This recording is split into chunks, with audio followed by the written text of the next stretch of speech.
அல்லேலூயா, அல்லேலூயா. ஆமென். கர்த்தர் நல்லவர். உங்கள் யாவரையும் இயேசுவின் நாமத்தில் அன்போடு வாழ்த்துகிறேன். கர்த்தருடைய கிருபை உங்கள் யாவரோடும் கூட இருந்து உங்களையும் உங்கள் குடும்பத்தையும் தொடர்ந்து நடத்துவாராகன்னு சொல்லி நான் மனதார வாழ்த்தி ஆசீர்வதிக்கிறேன். அல்லேலூயா. கர்த்தருடைய வார்த்தையை தியானிக்கலாமா? பிரசங்கம் கேட்கலாமா? ஆமென். ஸ்தோத்திரம். கர்த்தர் நல்லவர். இந்த நாளின் செய்திக்கு ஆதாரமாக ஒரு வசனத்தை நாம் வாசிக்கலாம். சங்கீதம் 22, சங்கீதம் 22 அதன் 30வது வசனத்தை நாம் வாசிக்கலாமா? சங்கீதம் 22 அதன் 30வது வசனத்தை நாம் வாசிக்கலாம். ஒரு சந்ததி அவரை சேவிக்கும், தலைமுறை தலைமுறையாக அது ஆண்டவருடைய சந்ததி எனப்படும். ஜெபிக்கலாமா? நாம் யாவரின் கண்கள் மூடி. S Jesus.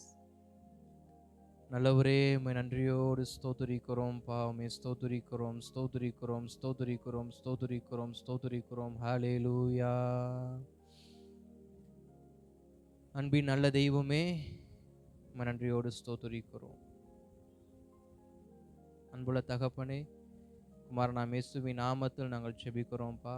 ஆசீர்வதிக்கப்பட்டதான இந்த பகல் நேரத்துக்காக உம்மை நன்றியோடு ஸ்தோத்திரிக்கிறோம். இந்த பகல் நேரத்திலும் உம்முடைய வார்த்தையை தியானிக்கிற இந்த வேளையில் ஆவியானவர் எங்களோடு பேசுவீராக. இதுவரை எங்களோடு பேசின தகப்பன் ஆண்டவரே, செய்தி வேளையில் எங்களோடு பேசுவீராக. வார்த்தை உம்முடையது, ஜனங்கள் உம்முடையவர்கள், சபை உம்முடையது. உம்முடைய ஜனங்களுக்கு, உம்முடைய சபைக்கு கர்த்தருடைய வார்த்தை வெளிப்படுவதாகன்னு எங்களை முற்றிலுமாய் தாழ்த்தி வெறுமையாக்கி ஒப்பு கொடுக்கிறோம். அடியனை சிலுவை நிழலுக்குள் மறைத்து கொள்ளுங்க. ஆண்டவரே ஸ்தோத்திரம். உமது கனமான ஊழியத்தை மாத்திரம் நிறைவேற்ற எனக்கு உதவி செய்யுங்க. இயேசுவின் நாமத்தில் நல்ல பிதாவே, ஆமேன், ஆமேன். அல்லேலூயா, ஆமேன். வாசிக்கலாமா? சங்கீதம் 22 அதன் 30வது வசனம். ஒரு சந்ததி அவரை சேவிக்கும்,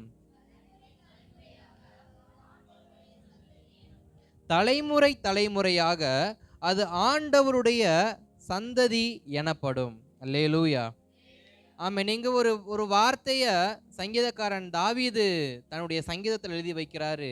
ஒரு சந்ததி அவரை சேவிக்கும். அல்லேலூயா. அந்த சந்திக்கிற அந்த ஒரு சந்ததி அவரை சேவிக்கும். அந்த சேவிக்கிற சந்ததி ஆண்டவருடைய சந்ததி எனப்படும். அப்ப ஸ்தோத்திரம் அழகா தன்னுடைய வாழ்க்கையின் அனுபவத்திலிருந்து ஒரு வார்த்தைய சங்கீதக்காரன் தாவீது கற்றுக் கொடுக்கிறாரு. அங்க அவர் தன்னுடைய வாழ்க்கையை குறித்து நாம் நன்றாக பார்க்க முடியும். முதலாவது, உதவிக்காக தேவ சமூகத்துல போராடி ஜெபிக்கிற மனுஷனாக அவர் இருக்கிறார். 1-2 வசனத்தை பார்க்கும் பொழுது, என் தேவனே, என் தேவனே, ஏன் என்னை கைவிட்டீர்? எனக்கு உதவி செய்யாமலும் நான் கேளாமலும் ஏன் தூரமாயிருக்கிறீர்? ஸ்தோத்திரம். இந்த சங்கீதத்தையும் இயேசு கிறிஸ்துவின் சிலுவை பாடுகளையும் நீங்க ஒப்பிட்டு பார்க்கலாம். இரண்டுக்கும் ஒரு சில வசனங்கள் என்ன ஆகும், ஒற்றுமையாக வருவதை நமக்கு தெரியும். அப்ப சங்கீதக்காரன் தாவீது தேவனை நோக்கி ஜெபிக்கிறாரு. ஆண்டவரே, நான் உதவியற்ற நிலையில் இருக்கிறேன். நான் எப்படிப்பட்டவனா இருக்கிறேன்? நான் உதவியற்ற நிலையில் இருக்கிறேன். என் தேவனே, நான் பகலிலே கூப்பிடுகிறேன், உத்தரவு கொடீர். இரவிலே கூப்பிடுகிறேன், எனக்கு அமைதல் இல்லை. அப்ப அவர் ஜெபிக்கிறாரு. ஆண்டவரே, நான் ஜெபிக்கிறேன், எனக்கு பதில் கிடைக்கல. அப்ப இந்த சங்கீதத்தை அவர் எழுதும்போது எப்படிப்பட்ட மனநிலைமையில இருக்கிறார் நம்ம புரிஞ்சுக்க முடியுது. உதவியற்ற நிலையில, தனக்கு உதவிக்காரம் நீட்டுவதற்கு யாரும் இல்லாத நிலையில அவர் இந்த சங்கீதத்தை எழுதுகிறாரு. அது மாத்திரமல்ல, அதே வசனத்துல, அந்த சங்கீத பகுதியில 4வது வசனத்துல ஒரு வார்த்தையை, 4, 5, 6 வசனத்துல ஒரு வார்த்தையை அவர் எழுதுகிறார். என்ன எழுதுகிறாருன்னா, எங்கள் பிதாக்கள் உம்மிடத்தில் நம்பிக்கை வைத்தார்கள், நம்பினதால் அவர்களை விடுவித்தீர். உம்மை நோக்கி கூப்பிட்டு தப்பினார்கள், உம்மை நம்பி வெட்கப்பட்டு போகாதிருந்தார்கள். இங்க அவர் எதை மையப்படுத்துகிறாருன்னா, எங்களுடைய முன்னோர்கள் உம்மை நம்பினார்கள், நம்பினவர்களை நீர் விடுவித்தி, உம்மை நோக்கி கூப்பிட்டார்கள், கூப்பிட்டவர்கள் முகத்தை நீர் ஒருபோதும் என்ன பண்ண விடலையா? வெட்கப்பட்டு போக விடல. அப்படிங்கிற வார்த்தையை அங்க அவர் என்ன பண்றாரு? மென்ஷன் பண்றார். அதோட சேர்த்து அவருடைய தன வாழ்க்கையில் அவருக்கு ஏற்பட்ட பாடுகள், தன்னுடைய பிறப்பை குறித்து அங்க அவர் பேசுறாரு. அவருடைய பிறப்பை அவமானப்படுத்தினதான சில வார்த்தைகள் அங்க அவர் மென்ஷன் பண்றாரு. அவரை பகைத்த ஜனங்களை அங்க அவர் எருமையாகவும் நாய்களாகவும் அவர் பாவித்து அங்க என்ன பண்ணுவாரு, அங்க எழுதுவாரு. இதெல்லாம் தொடர்ந்து எழுதி வந்துகிட்டு இருக்கும் பொழுது 23வது வசனத்தை ஒரு விஷயம் வாசிங்க. கர்த்தருக்கு பயப்படுகிறவர்களே அவரை துதியுங்கள், அவரை துதியுங்கள். யாக்கோபின் சந்ததியாரே, யாக்கோபின் சந்ததியாரே, நீங்கள் எல்லாரும் அவரை கனம் பண்ணுங்கள், நீங்கள் எல்லோரும் அவரை கனம் பண்ணுங்கள். இஸ்ரவேலின் வம்சத்தாரே, இஸ்ரவேலின் வம்சத்தாரே, நீங்கள் எல்லாரும் அவர் பேரில் பயபக்தியாயிருங்கள். ஸ்தோத்திரம். இங்க அடுத்த விஷயத்தை மென்ஷன் பண்றாரு, சந்ததியரே, வம்சத்தாரே. தாவீது இங்க யாருக்கு சொல்றாரு? தன்னுடைய சந்ததிக்கும் தன்னுடைய வம்சத்திற்கும். இதை வாசிக்கிற, இதை தியானிக்கிற நாம் எல்லோருக்கும் சங்கீதக்காரனாகிய தாவீது கற்றுக் கொடுக்கிற ஒரு வார்த்தை என்னவென்றால், கர்த்தருக்கு பயப்படுகிறவர்களே அவரை துதியுங்கள், யாக்கோபின் சந்ததியாரே நீங்கள் எல்லோரும் அவரை கனம் பண்ணுங்கள். அல்லேலூயா. அங்க தாவீது தன்னுடைய தலைமுறை கற்றுக் கொடுக்கிறது கனம் பண்ணுங்கள். ஸ்தோத்திரம். அதோடு மாத்திரமல்ல, 27வது வசனத்துல பார்க்கும் பொழுது, பூமியின் எல்லைகள் எல்லாம் நினைவு கூர்ந்து கர்த்தரிடத்தில் திரும்பும், கர்த்தரிடத்தில் திரும்பும், ஜாதிகளுடைய சந்ததிகள் எல்லாம், ஜாதிகளுடைய சந்ததிகள் எல்லாம் உமது சமூகத்தில் தொழுது கொள்ளும். ஸ்தோத்திரம். அங்க அடுத்த விஷயத்தை மென்ஷன் பண்றாரு, திரும்புகிற சந்ததியர், திரும்புகிற சந்ததியர்னு சொல்லி மென்ஷன் பண்ணுவார். அப்ப இந்த சங்கீதம் முழுவதுமே அவர் யாருக்கு அறிவுரை கூறுகிறார்னா, தன்னுடைய அனுபவத்தை தம்முடைய சந்ததியருக்கு அவர் என்ன பண்றாரு, கற்றுக் கொடுக்கிறார். என்னுடைய ஆரம்பம் எப்படி இருந்தது, என் நிலை எப்படியாக மாறியது, நான் இப்பொழுது எப்படிப்பட்டவனாக இருக்கிறேன், எனக்கு பின் வரக்கூடிய என் தலைமுறைகள் எப்படிப்பட்டவர்களாக இருக்க வேண்டும், அதற்கான சில ஆலோசனைகளையும் இங்கு அவர் என்ன பண்றாரு, எழுதுகிறார். இன்றைக்கு நாம் தியானிக்க போகிற செய்தியின் தலைப்பு என்னவென்றால் தலைமுறை, நெக்ஸ்ட் ஜெனரேஷன், அதாவது அடுத்த தலைமுறை. இன்றைக்கு நம்ம எல்லோரும் நிகழ்காலத்துல வாழ்ந்து கொண்டிருக்கிறோம். நமக்கு வருங்காலம் தெரியுமா? தெரியாது. நிகழ்காலம் நமக்கு தெரியும். வரக்கூடிய எதிர்காலம் நமக்கு தெரியுமா? தெரியாது. எதிர்காலத்தில் என் பிள்ளைகள் எப்படி இருப்பாங்க நமக்கு தெரியுமா? எதிர்கால தலைமுறைகள் எப்படி இருப்பாங்க நமக்கு தெரியுமா? தெரியாது. அப்ப சங்கீதக்காரன் தாவீது அழகாக எழுதி வைக்கிறார் தம்முடைய தலைமுறைகளுக்கு, தம்முடைய சந்ததியாருக்கு அவர் எழுதி வைக்கிற விஷயம் என்ன? நீங்கள் அவரை கனம் பண்ண வேண்டும், நீங்கள் அவரை கனம் பண்ண வேண்டும். இன்றைக்கு நாம் கர்த்தருடையதான சமூகத்தில் அமர்ந்திருக்கிறோம். நம்முடைய முந்தின தலைமுறைகள் எப்படியோ நமக்கு தெரியாது, நம்முடைய முந்தின தலைமுறைகள் எப்படியோ நமக்கு தெரியாது. நம்முடைய பிந்தின தலைமுறை எப்படி இருக்கும் நம்ம தான் என்ன பண்ணணும், முடிவு பண்ணணும். அல்லேலூயா.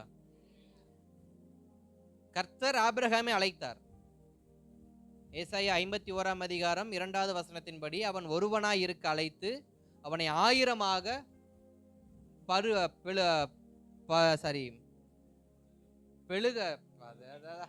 பழுகவும் பெருகவும் அவர் என்ன பண்ணாரு, உதவி செய்தார்.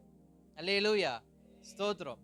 அப்ப ஒருவனாய் இருந்த ஆபிரகாமை கர்த்தர் அழைத்தார், அவனை பழுகவும் அவனை பெருகவும் செய்தார் என்று நமக்கு ஏசாயா 51:2 நம்ம வாசிக்கிறோம். ஆபிரகாமுடைய முந்தின ஜெனரேஷன் எப்படி இருந்துச்சு? கர்த்தருக்கு பிரியமுள்ளவர்களாக அவங்க இல்ல. ஆபிரகாமுடைய தகப்பன் ஒரு விக்கிரக சிலை செய்யக்கூடியதான ஒரு நபர். அவருக்கு முன்னாடி இப்படி எல்லாரையும் எடுத்து பார்த்தோம்னா, ஆபிரகாமுக்கு முன்பாக வாழ்ந்த அவனுடைய தாத்தா பாட்டியாரெல்லாம் எப்படிப்பட்டவங்களா இருந்திருக்கிறாங்கன்னா, தேவனை விட்டு தூரமாய் போனவர்களும், சிலர் விக்கிரக ஆராதனை செய்கிறவர்களும், சிலர் உலகத்தில் நாட்டம் கொண்டு உலகத்தோடு ஒத்து வாழக்கூடிய இருதயம் உடையவர்களாகவும் இருந்தார்கள். அப்படிப்பட்ட கூட்டத்தின் மத்தியில், எப்படிப்பட்ட கூட்டத்தின் மத்தியில் தெய்வம் யார் என்று தெரியாமல் தெய்வங்களை தொழுது கொண்டிருந்ததான சமூகத்துக்குள் இருந்ததான ஒருவனை உண்மையான தெய்வத்தை தொழுது கொள்ள வா என்று ஒரு சத்தம் கேட்கிறது. யாருக்கு? ஆபிரகாமுக்கு. அப்ப ஆபிரகாமை அழைத்து, ஆபிரகாமுக்கு பின்னாடி பார்த்தோம்னாக்க, ஆபிரகாமுக்கு முன்னாடி ஒரு ஜெனரேஷன் இருந்துச்சு.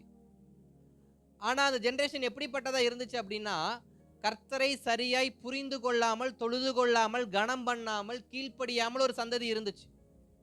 இப்ப ஆபிரகாமுடைய பின் சந்ததி, ஆபிரகாமுடைய மகன் ஈசாக்கா இருக்கட்டும், ஈசாக்கின் மகன் யாக்கோபா இருக்கட்டும், யாக்கோபின் 12 பிள்ளைகளா இருக்கட்டும், 12 பிள்ளைகளுடைய பிள்ளைகளின் பிள்ளைகளா இருக்கட்டும், அவங்க எல்லோரையுமே கர்த்தர் எப்படி பார்க்கிறார் அப்படின்னா, தம்முடைய சந்ததியாவே பார்க்கிறார். தம்முடைய தலைமுறைகளாக அவர் என்ன பண்றார்? பார்க்கிறார். அப்ப இன்றைக்கு நம்முடைய தலைமுறைகளுக்கு நாம் என்ன செய்து வைத்திருக்கிறோம்? நம்முடைய தலைமுறைகளுக்கு நாம் என்ன செய்து வைத்திருக்கிறோம்? ஒரு தலைமுறை கர்த்தருக்காக வைராக்கியமா இருந்தது. ஆனா இன்றைய தலைமுறை கர்த்தருக்காக வைராக்கியமா இருக்குமா?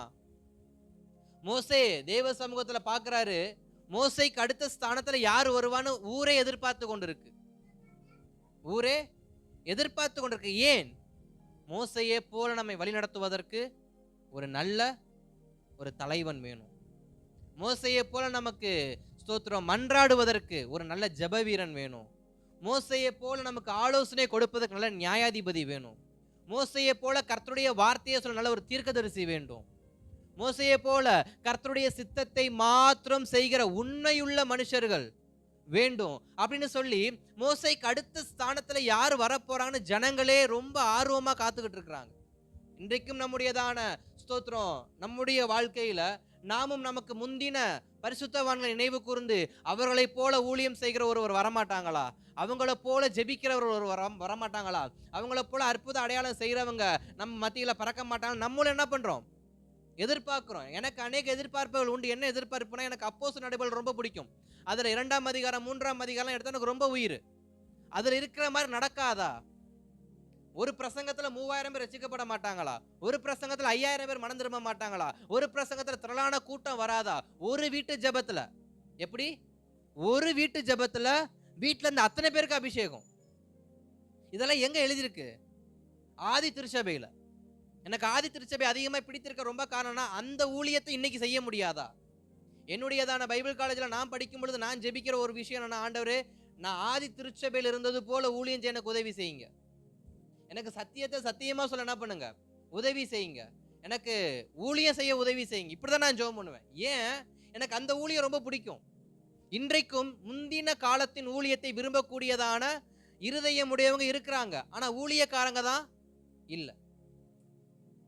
ஆனா ஒரு தலைமுறை எதிர்பார்க்குது. ஆனா எதிர்பார்க்கிற தலைமுறை எதிர்பார்த்த தலைமுறையாக என்ன பண்ணல? வளர்ந்து வரல. எங்க வீட்டுல என்னுடைய பாட்டி, எங்க அப்பாவுக்கு பாட்டி, அவங்க நினைச்சாங்களா எங்க அப்பா ஊழியக்காரா வரணும் அப்படின்னு. ஆனா அவரு வரல. எங்க பாட்டி தான் பெந்தகோஸ்து சர்ச்சுக்கு போனாள். நான் போன ஆள் கிடையாது. எங்க அப்பாவோட பாட்டி ஆச்சா, அவங்க பெந்தகோஸ்து சபைக்கு போனவங்க, அவங்க ஞானஸ்நானம் எடுத்தவங்க, அவங்க அபிஷேகம் பெற்றவங்க. ஆனா எங்க அப்பா பெந்தகோஸ்து சபைக்கு போனவர், ஆனா பின்மாற்றம் அடைஞ்சு மீண்டும் வெளியில வந்துட்டார். நான் பிறந்ததுல இருந்தே இதுல தான் இருந்தேன், ஆர்சியில தான் இருந்தேன். பிறந்ததுல இருந்தே எனக்கு பேர் வச்சது, எனக்கு தெளிப்பு ஞானஸ்நானம் கொடுத்தது எல்லாமே எதுதான்? ஆர்சி தான். ஆனா வேதத்துல அங்க ஒரு வார்த்தை நான் வாசிச்சோம், ஒரு சந்ததி அவரை சேவிக்கும். அல்லேலூயா. நாம் நினைக்கிறோம், நாம் ஒரு தலைமுறை எதிர்பார்க்கிறோம். ஆனா அந்த தலைமுறை எதிர்பார்த்த மாதிரி என்ன பண்ணல? வரல. ஆனா ஒரு தலைமுறையை எதிர்பாராத நேரத்துல கர்த்தர் எழுப்பி அந்த தலைமுறையை தம்முடைய சந்ததியாக அவர் என்ன பண்றாரு? மாற்றுகிறார். இந்த ரகசியம் எனக்கு என்னுடைய கிராஜுவேஷன் அன்னைக்கு தான் தெரியும். நான் கிராஜுவேஷன் வாங்கிட்டு எங்க ஊர்ல ஒரு சின்ன ஒரு பிரேயர் அந்த கிராமத்துல எங்க அப்பா அந்த வார்த்தையை சொன்னார். அப்போ ஒரு தலைமுறையை நம்ம ரொம்ப எதிர்பார்க்கிறோம். இந்த தலைமுறையில இப்படி ஒரு ஊழியக்காரங்க வந்துட மாட்டாங்களா? என் தலைமுறையில என் குடும்பத்துல கர்த்தருக்கு ஊழியம் செய்கிற ஒருவங்க வந்துட மாட்டாங்களா அப்படின்னு சொல்லி நாம் தலைமுறைகளை எதிர்பார்க்கிறோம். ஆனா தலைமுறைகள் எதிர்பார்த்த தலைமுறைகளாக என்ன பண்றது இல்ல? வளருவது இல்லை. அது இன்றைக்கு இருக்கிற தலைமுறைகள் எப்படிப்பட்டதா இருக்கு? அவங்க ஈஸியா விழுந்து போக வைக்கிறதான சகல வேலைப்பாடுகள் என்ன பண்ணுது? நடக்குது. ஈஸியா விழுந்துருவாங்க. இன்றைக்கு இருக்கிற வாலிபர்கள் மாத்திரமல்ல, இன்றைக்கு 40 வயதுக்கு மேற்பட்டவர்கள், அதாவது வாலிபர்களா இருந்தாலும் சரி, திருமணம் ஆனவங்களா இருந்தாலும் சரி, கொஞ்சம் வயது ஒரு 50 60 தொட்டவங்களா இருந்தாலும் சரி, ஈஸியா என்ன பண்ணிடுவாங்க? விழுந்துருவாங்க. அவங்க ரட்சிக்கப்பட்டவங்களா இருந்தாலும், அவங்க ஞானஸ்நானம் எடுத்தவங்களா இருந்தாலும், அவங்க அபிஷேகம் பண்ணப்பட்டவங்களா இருந்தாலும், அவர்களை சத்துரு எப்படியாவது தன்னுடைய வலையில என்ன பண்ணிடுறான்? விழ வச்சிடறான். அப்ப விழும் பொழுது தலைமுறைகள் என்ன பண்ணுது? தலைமுறைகள் இல்லாமலே போய்விடுகிறது. இன்றைக்கு நாம் தியானிக்க போகிற ஒரே ஒரு விஷயம் என்னன்னா, என் தலைமுறை எப்படிப்பட்ட தலைமுறையாக இருக்க போகுது. ஆபிரகாமுக்கு தெரியாது, ஆனா அவனுடைய தலைமுறையை கர்த்தர் ஆசீர்வதித்தார். ஈசாக்குக்கு தெரியாது, என்னுடைய மனைவியின் கர்ப்பத்தில் 2 பெயர் வராங்க, அந்த 2 பேர்ல ஒருவன் கர்த்தருடைய சந்ததியா இருப்பான், இன்னொருவன் கர்த்தருடைய சந்ததியா இருக்க மாட்டான்னு யாருக்கு தெரியாது? ஈசாக்குக்கு தெரியாது. அதுபோல இன்றைக்கும் நம்முடைய குடும்பத்துல நமக்கு 2 பிள்ளைகள், 3 பிள்ளைகள், 4 பிள்ளைகள் இருக்கலாம். ஒருவேளை வருங்காலங்கள்ல வரும் தலைமுறைகள் நமக்கு எழும்பலாம். ஆனா தலைமுறைகள் எப்படி வளரும் என்ற நோக்கம் நமக்கு முதல்ல என்ன பண்ணணும்? வேணும். அதான் நம்ம தியானிக்க போகிறோம். இதுல இருந்து ஒரு 6ல இருந்து 7 குறிப்பு இருக்கு. நான் எவ்வளவு முடியுமோ அவ்வளவு வேகமா நான் சொல்லி முடிக்க நான் பிரயாசம் எடுக்கிறேன். தலைமுறைகளை பார்க்கும் பொழுது, இப்ப மோசேக்கு அடுத்து யோசுவா எழும்பலனா இஸ்ரவேல் ஜனங்களுடைய நிலைமை என்ன இருந்திருக்கும்? யோசுவா, அதாவது மோசேயை போல இல்லைனாலும், மோசேக்கு ஈக்குவலா இல்லைனாலும், அத இடத்தை மேனேஜ் பண்ற அளவுக்காவது யோசுவா என்ன பண்ணார்? இருந்தார். அதாவது மோசேக்கு ஈக்குவலும் சொல்ல முடியாது, மோசே மாறியும் சொல்ல முடியாது, மோசேயை விட யோசுவா ஒரு படி மேலானவர்னு சொல்ல முடியாது. பட் அந்த இடத்தை மேனேஜ் பண்ற அளவுக்கு யாருக்கு கெப்பாசிட்டி இருக்கு? யோசுவாவுக்கு அந்த பலன் இருக்கு. அப்ப ஸ்தோத்திரம், தேவன் யோசுவாவை எழுப்புவதற்கு முன்பாக யோசுவாவுடைய வாழ்க்கை எப்படி இருந்துச்சு? அவன் முதலாவது வேவு பார்க்கிறவனா இருந்தான். அவன் சாதாரண ஒரு வாலிபன். யோசுவா ஒரு சாதாரண வாலிபன். வாலிபனை அவர் வேவு பார்க்க அனுப்பும் பொழுது, அந்த வேவு பார்த்து வந்தவன் எப்படிப்பட்டவனா? விசுவாசமுள்ள வார்த்தைகளை பேசுகிறவனா இருந்தான். எப்படிப்பட்ட வார்த்தையை பேசுகிறவனா இருந்தான்? விசுவாசமுள்ள வார்த்தைகளை பேசுகிறவனா இருந்தான். இதை நம்ம சீக்கிரம் என்ன பண்ணிடுவோம்? எளிதில் ஜெயித்துருவோம். அவங்கள காத்த மேகம் போயிருச்சு. அவனுடைய பார்வை எப்படிப்பட்ட பார்வையா இருக்கு? தரிசனம் நிறைந்த பார்வையா இருக்கு. அவன் சொல்லுகிறான், அவர்களை காத்த நிழல் அவர்களை விட்டு போய்விட்டது, நம்மோடு இருக்கிறவர் பெரியவர், நாம் போய் யுத்தம் பண்ண எளிதாய் ஜெயித்து விடலாம். சுச்சுவேஷன் அவன் பார்க்கறான். அவனுடைய பார்வை எப்படிப்பட்டதா இருக்கு? தரிசனத்தோட இருக்கு. அவருடைய வார்த்தை எப்படிப்பட்டதா இருக்கு? விசுவாசம் நிறைந்ததா இருக்கு. அவருடைய ஊழியம் எப்படிப்பட்டதா இருக்கு? மிகுந்த அன்போடு, மிகுந்த தாழ்மையோடு, மிகுந்த பணிவோடு. யாரோடு அவர் இணைந்து ஊழியம் செய்கிறாரு? மோசையோடு இணைந்து ஊழியம் செய்கிறார். 4வது, ஆசரிப்பு கொடாரத்தை விட்டு அவர் என்ன பண்ண மாட்டாரு? விலகவே மாட்டார். 5வது, குடும்பமாய் வாழ்ந்தாலும் சாட்சியாக அவர் என்ன பண்ணாரு? வாழ்ந்தார். நான் சொன்ன இந்த 5 காரியமும் யோசுவாக்குள்ள வருவதற்கு யார் ஊன்றுகோலா இருந்திருப்பா? நான் சொன்ன இந்த 5 காரியங்களும் யோசுவாவுக்குள்ள வளர யார் அதுக்கு ஊன்றுகோலா இருந்திருப்பா? யாரு? அதான் தப்பு. அவன் பெற்ற தாய் தகப்பன். யோசுவா ஒன்னும் பிறந்த உடனே மோசே கையில வந்து யாரும் கொடுக்க கிடையாது. யாரும்? ஏன்னா மோசே திரும்ப தேசத்துக்குள்ள வந்தப்ப யோசுவாவுக்கு எத்தனை வயசு? 80 வயசு ஆச்சா? 40 வயசு. இவர் இங்கே இருந்து 40 வருஷம் இங்கே இருந்தவர் 40 வருஷம் எங்க போயிட்டாரு? வனாந்திரத்துக்கு போயிட்டாரு. அவர் வனாந்திரத்துல இந்த காலகட்டத்துல தான் யாரு பிறந்திருக்காங்க? யோசுவாவே பிறந்திருக்கார். அப்ப யோசுவா இந்த அளவுக்கு தரிசனம் உள்ள பார்வையும் விசுவாசம் உள்ள வார்த்தையும் ஸ்தோத்திரம், மற்றவர்களுக்கு மத்தியில ஊழியம் செய்யறதுல அன்போடு கனம் பண்றதா இருக்கட்டும், ஆசைப்படத்தை விட்டு விலகாமல் இருக்கிறதா இருக்கட்டும், தன் குடும்பத்துல சாட்சியுள்ள வாழ்க்கையை வாழ்றதா இருக்கட்டும், இதெல்லாம் யார் கற்றுக் கொடுத்தா? அவன் தாய் தகப்பன். ஒரு தாய் தகப்பன் தன் பிள்ளைக்கு கற்றுக் கொடுத்தா அந்த கற்றுக்கொண்ட பிள்ளை எப்படிப்பட்டதா மாறுது? எதிர்கால தலைமுறையை நடத்தக்கூடியதான தலைவனாக அது என்ன பண்ணுது? மாறுது. அப்போ ஒரு தலைமுறை எழும்புவதற்கு யார் ஊன்றுகோலா இருக்கிறாங்க? ஒரு தாயும் ஒரு தகப்பன். கர்த்தருடைய சமூகத்தில் இருக்கிறதான ஸ்தோத்திரம், நாம நம்முடைய பிள்ளைகளை எப்படிப்பட்ட தலைமுறையாக நம்ம வளர்த்தெடுக்க போகிறோம்? ஏன்னா ஸ்தோத்திரம், யோசுவாவுடைய காலத்தில் இருந்த சமகால வாலிபனாக காலேப் இருந்தாரு. ஆனா அந்த ஊழியத்துக்கு காலேப்ப கர்த்தர் என்ன பண்ணல? தெரிந்தெடுக்கல. அது போல சமகாலத்துல 10 பேர், மொத்தம் 12 பேர் போனாங்க. அதுல யோசுவாவை கர்த்தர் தெரிந்தெடுத்திருக்காருன்னா மீதி 11 பேர், சேம் ஜெனரேஷன். அது மாத்திரமல்ல, 6 லட்சம் புருஷர்கள்னா ஒரு 6 லட்சம் ஜெனரேஷனாவது என்ன பண்ணிருக்கும்? அதாவது அந்த ஜெனரேஷன்ல 6 லட்சம் பேராவது இருந்திருப்பாங்க. அந்த 6 லட்சம் பேர்ல யாருதான் மூத்தவனா இருக்கான்? யோசுவா மட்டும்தான். காரணம் என்ன? ஒரு தலைமுறை, ஒருவன் ஒரு தலைமுறைக்கு ஆசீர்வாதமாக வரணும் அப்படின்னா, வளரணும் அப்படின்னா, அவனை பெற்றெடுத்த தாய் தகப்பன் அந்த மகனையும் அந்த மகளையும் எந்த அளவுக்கு கர்த்தருக்குள் வளர்க்கிறார்கள் என்பதை பொறுத்தே அந்த அந்த மகனோ மகளோ வளர்ந்து வாலிபர்களாக மாறும் பொழுது அவர்கள் தலைவர்களாக இருப்பதும் அல்லது தருதலையாக இருப்பதும் யாருடைய கையில தான் இருக்கு? தாய் தகப்பனார்மாருடைய கைகள்ல மட்டும்தான் இருக்கு. ஒருவேளை நான் ரட்சிக்கப்பட்டதுக்கு அப்புறம் தான், சாரி, எனக்கு திருமணம் ஆனதுக்கு அப்புறம் தான், எனக்கு பிள்ளைகள் பிறந்ததுக்கு அப்புறம் தான் ரட்சிக்கவே பட்டேன், எனக்கு குடும்பத்துக்கு இயேசுவை பத்தியே தெரியாது அப்படின்னா நான் என்ன பண்றது? கேட்கலாம். அந்த தாய் தகப்பன் ரட்சிக்கப்பட்டதற்கு, அதாவது திருமணமாகி பிள்ளைகள் பிறந்ததுக்கு அப்புறம் தான் அவங்க ரட்சிக்கப்படுறாங்க அப்படின்னா, அந்த தாய் தகப்பன் ரட்சிக்கப்படாத தன் பிள்ளைகளுக்காக நித்தம் நித்தம் கண்ணீர் விட்டு ஜெபிக்க கூடியவர்களாக இருக்கணும். அல்லேலூயா.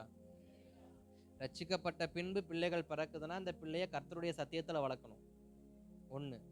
ஒருவேளை எனக்கு திருமணமாகி பிள்ளைகள்லாம் பிறந்ததுக்கு அப்புறம் தான் நானே 40 வயசுல தான் ரட்சிக்கப்பட்டேன் அப்படின்னு ஒரு சுச்சுவேஷன்ல இருந்தா, உங்க ஜெபத்துல உங்க பிள்ளைங்களை வளர்க்க பாருங்க.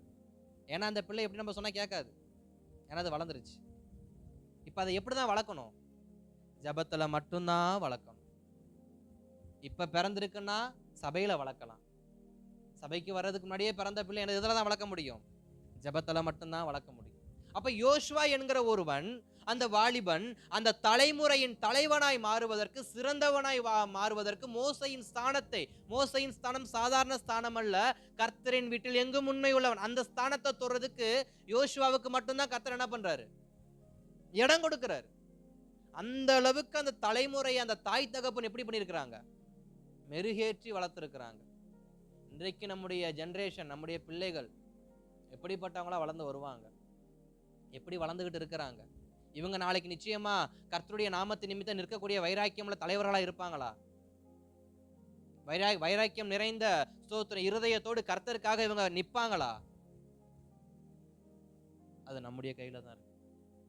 அது நம்முடைய ஒரு தலைமுறை நன்றாய் வளர்ந்து வருவது யார் கையில தான் இருக்கு? தாய் தகப்பன் கையில தான் இருக்கு. அதனாலதான் சங்கீதம் 34 நினைக்கிறேன், சங்கீதக்காரன் தாவீது சொல்வார், பிள்ளைகள் எல்லோரும் என்னிடத்தில் வாருங்கள், கர்த்தருக்கு பயப்படும் பயத்தை நான் உங்களுக்கு என்ன பண்றேன்? கற்றுக் கொடுக்கிறேன். பிள்ளைகள்னா யாரை கூப்பிடுறாரு? தன் சந்ததியரை கூப்பிடுறாரு. தன் சந்ததியரை கூப்பிட்டு என்னிடத்தில் வாருங்க, நான் உங்களுக்கு கர்த்தருக்கு பயப்படுற பயத்தை என்ன பண்றேன்? கற்றுக் கொடுக்கிறேன். கத்துக்கோ. ஜெபிக்க கத்து கொடுக்கிறேன், உபவாசிக்க கத்து கொடுக்கிறேன், சபைக்கு போறத கத்து கொடுக்கிறேன், கர்த்தருக்கு முன்பாக பரிசுத்தமா வாழ்றத கத்து கொடுக்கிறேன். யாரு கத்து கொடுக்கிறா? தகப்பன். நம்ம நீதிமொழிகள் புத்தகத்துல வாசிக்கிறோம்ல,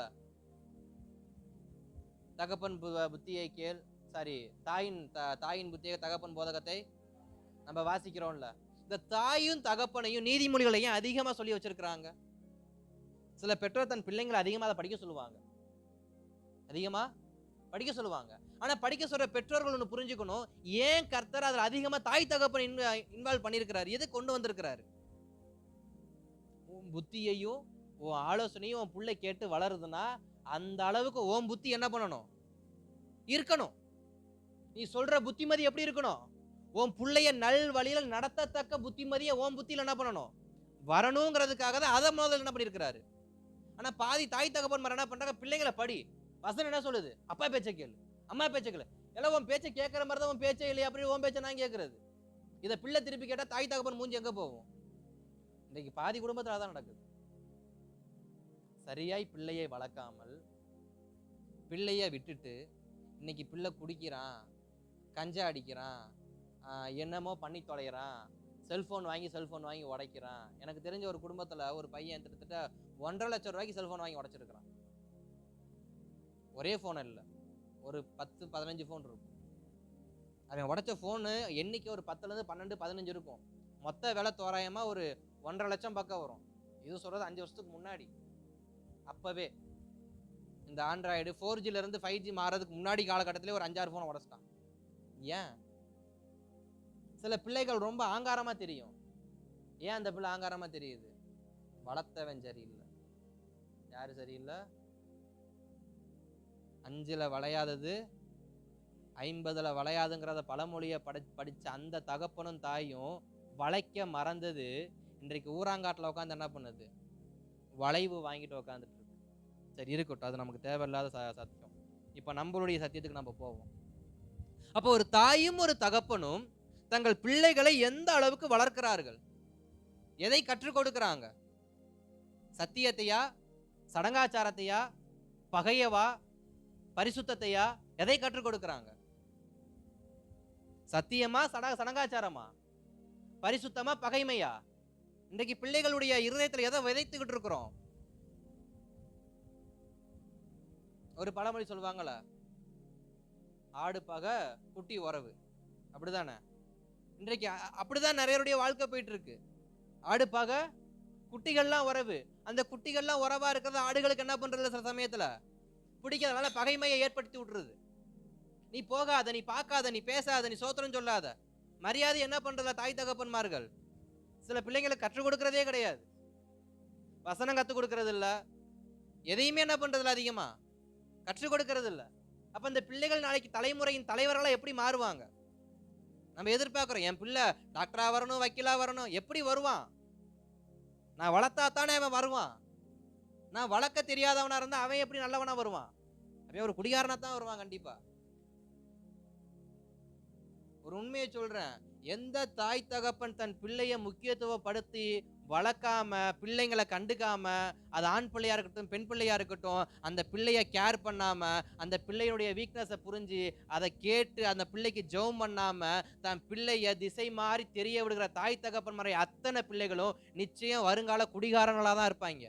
வருங்கால கஞ்சா குடிக்காக தான் இருப்பாங்க. வருங்காலத்தில் நிச்சயமா அங்க சிறைச்சாலைக்கு போகக்கூடியவனா தான் என்ன பண்ணுவாங்க? இருப்பாங்க. அவங்க அப்பெல்லாம் இல்லாம இருக்கணும்னா, இன்றைக்கு வளர்க்கிற பொறுப்பில் இருக்கிற நான்,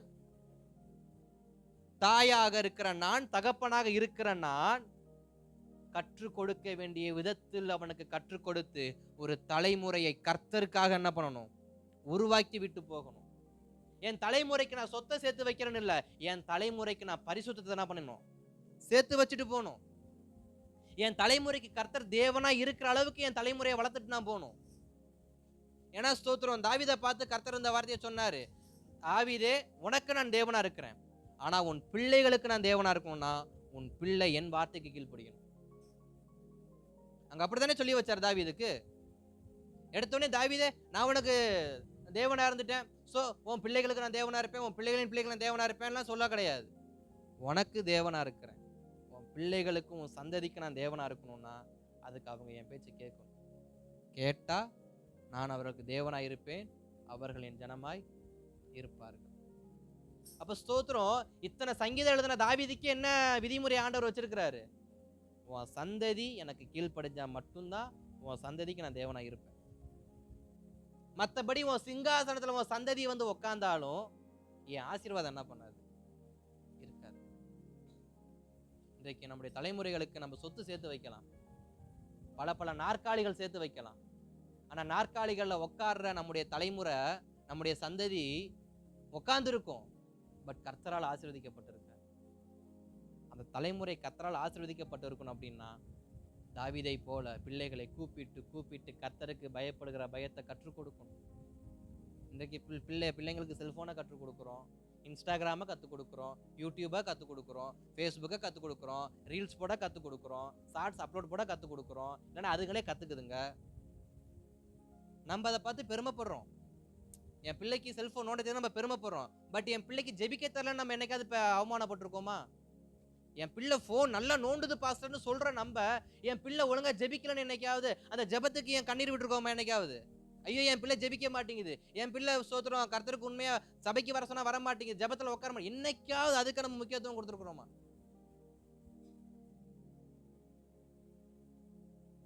நம்ம வளர்க்கக்கூடிய விதங்கள் எப்படியோ அப்படிதான் அவர்கள் வளர்ந்து வருவார்கள்.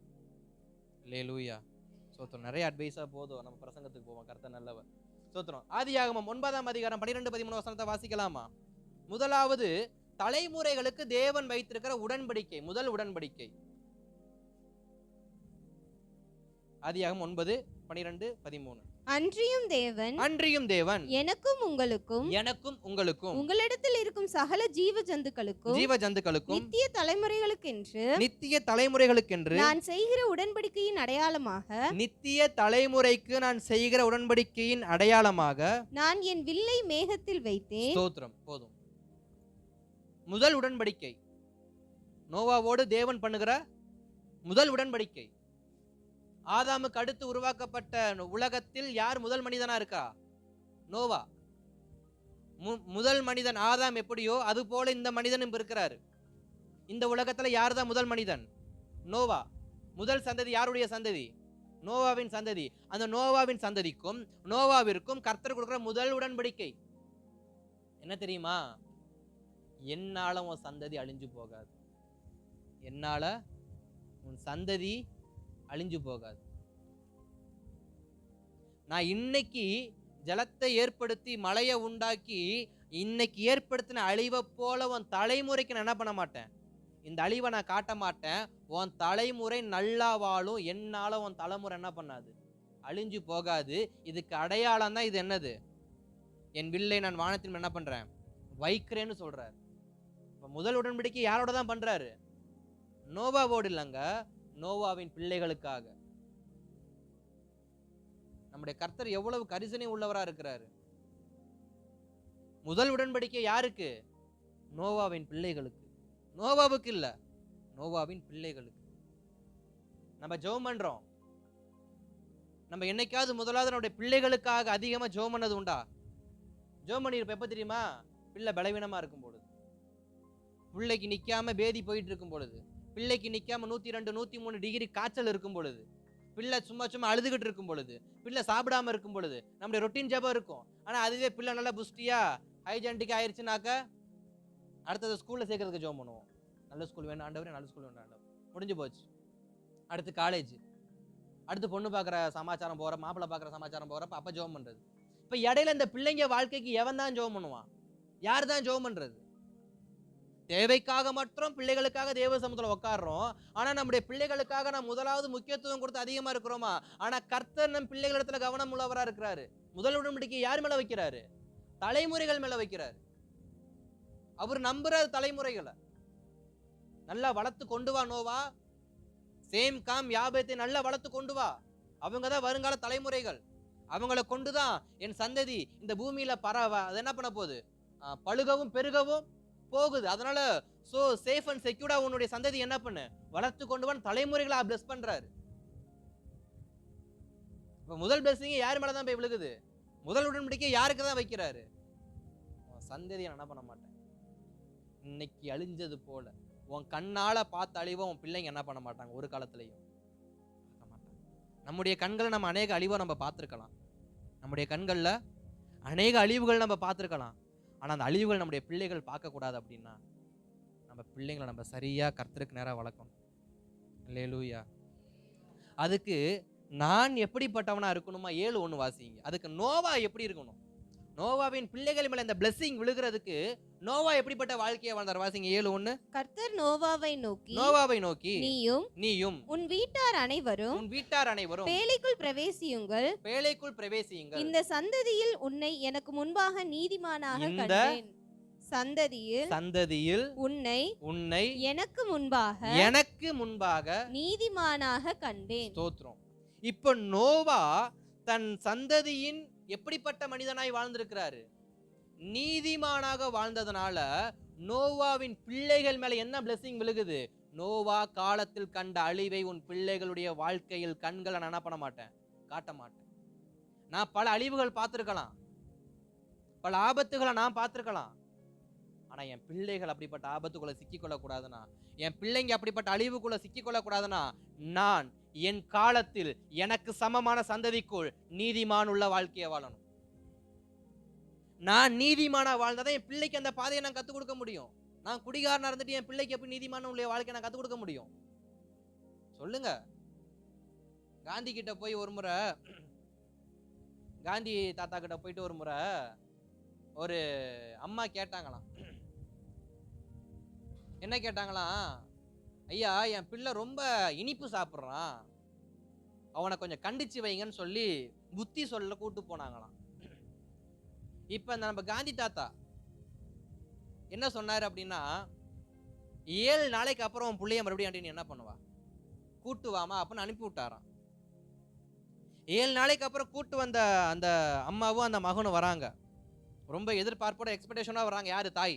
இன்னைக்கு வகையா காந்தி தாத்தா என்ன பண்ண போறாரு, நம்ம பிள்ளைய வச்சு செய்ய போறாரு, வெளுத்தோட போறாருன்னு ரொம்ப ஆவலா கூட்டு வந்து காந்தி கிட்ட கொண்டு வந்து பிள்ளைய கொடுத்தோன்னே அந்த தாத்தா சொன்னாராம், இதுக்கப்புறம் இனிப்பு சாப்பிடாதப்பா, போயிட்டு வாப்பா அப்படின்ட்டாங்க. அதுக்கு அந்த அம்மா கேட்டது, ஐயா நீங்க வயசுல பெரியவர், இந்த வார்த்தையை சொல்லவா 7 நாள் கழிச்சு என்ன 7 கடல் தாண்டி வர சொன்னீங்க, இது அன்னைக்கே சொல்ல வேண்டியதானே அப்படின்னதுக்கு அப்ப அவர் சொன்னாராம், ஏமா புத்தி சொல்றேன், நான் முதல்ல இனிப்பு தின்னாம இருக்கணுமா, நானே அதிகமா இனிப்பு சாப்பிட்ற பழக்கம் உடைய மனுஷன்மா, இன்னைக்கு உன் பிள்ளைய பார்த்து நான் இனிப்பு தின்னாதன்னு சொன்னா அது நான் செய்யற தப்புமா, அதனால நான் முதல்ல என்ன திருத்திக்கிட்டு அப்புறமா உன் பிள்ளைக்கு நான் என்ன பண்றேன், புத்தி சொல்றேம்மா. பிரசங்கிக்கிற நான் தானே, போதிக்கிற நான் தானே, ஆகாதவனாய் போகத்தக்கதாக. பிரசங்கிக்கிற போதிக்கிறனாக்க பாஸ்டர்ஸ்க்கு மட்டும் அந்த வசனம் கிடையாது, பிள்ளைய பார்த்து ஒரு வார்த்தை சொல்றோம் பாத்தீங்களா, அப்பக்கப்ப அந்த வார்த்தையை சொல்லக்கூட நான் ஆகாதவனாய் போகாதபடிக்கு எச்சரிக்கையா இருக்கணுமா. அப்ப ஸ்தோத்திரம், ஒரு தலைமுறை ஒழுங்கா உருப்படியா வளர்ந்து வர்றதுக்கு யார் அடித்தளம் போடுறாங்க? தாய் தகப்பன்மார்கள். நான் இப்படி சொல்றேன்னு, ஒரு வேளை நான் குடிகாரனா இருந்துட்டேன், நான் பெரிய பாவம் செய்யக்கூடியவனா இருந்துட்டேன், என் வாழ்க்கை தான் அப்படி ஆயிருச்சு, என் பிள்ளைய நான் எப்படி வளர்க்கணும்? என் பிள்ளைய நான் எப்படி வளர்க்கணும்? பிள்ளைக்கு முன்னாடியே வைன் ஷாப்புக்கு போறது, பிள்ளைக்கு முன்னாடியே தம் அடிக்கிறது, பிள்ளைக்கு முன்னாடியே எல்லா சிலிம்சத்தையும் பண்றது, அப்புறம் பிள்ளை மட்டும் எப்படி உருப்படியா இருக்கும்? இடையில நம்ம சபையில ஒரு பிள்ளை இப்படிங்கிறான், விளக்கமாத்து குச்சியை வச்சுக்கிட்டு, சாரி பாய் குச்சியை வச்சுக்கிட்டு இப்படிங்கிறான் சர்ச்சுக்குள்ள உட்காந்துக்கிட்டு. காரணம் என்ன? தாய் தகப்பன்மார் அவங்க வீட்டுல செஞ்சதை பிள்ளை சபையில செய்யறான். இன்னைக்கு விளக்கமாத்து குச்சியை வச்சு ஊதுனவன் நாளைக்கு உண்மையிலேயே பிடியவங்க என்ன பண்ணுவான்? இது காரணம் யாரு? ஏன் சொல்ல முடியல அவங்களால? என் பிள்ளை நல்லா வளரணும்னு யாருக்கெல்லாம் ஆசை இருக்கும், தயவு செஞ்சு உங்களை நீங்க மாத்திக்கங்க. நீங்க மாறாம நாம திருந்தாம நம்ம தலைமுறையை திருத்தவே முடியாது. ஏன்னா அப்பா 8 அடி பஞ்ச புள்ள எத்தனை அடி பாயுமா? ஒரு பாஸ்டர் சொன்னாரு, எனக்கு பேர் சரியா மறந்து போச்சு, நல்லா மெமிக்ரி பண்ணுவார் அந்த பாஸ்டர். ஒரு ஒரு 7-8 வருஷத்துக்கு முன்னாடி நல்லா மெமிக்ரி பண்ணுவார். அப்போ ரொம்ப ஃபேமஸாக அந்த பாஸ்டர் சுவிசேஷகராக இருக்கார். இப்போ ஒரு முறை அவங்க மீட்டிங் நாங்கள் போனப்போ, ஒரு நிறைய மீட்டிங் நாங்கள் போவோம், சும்மா ஃப்ரெண்ட்ஸ் மாதிரி. நாங்கள் எங்கள் பாஸ்ட் எங்களை கூப்பிட்டு போவாங்க, எங்களுக்கு அதிகமாக அறிமுகம் கிடையாது, எங்கள் பாஸ்ட் தான் கூப்பிட்டு போவாங்க. அவர் பேர் ஏதோ பால் ஏதோ ஆரம்பிக்கும், சரியா மறந்து போச்சு. அப்போ அவங்க கூட ஒரு பிள்ளைங்களை எப்பயுமே கைக்குள்ளே 2 ஆண் பிள்ளைங்க, 2 பேரையும் கைக்குள்ளேயே வச்சுக்குவார். வரப்பெல்லாம் சாப்பிட உட்காந்தாலும் சேர்ந்து தான் சாப்பிடுவாங்க.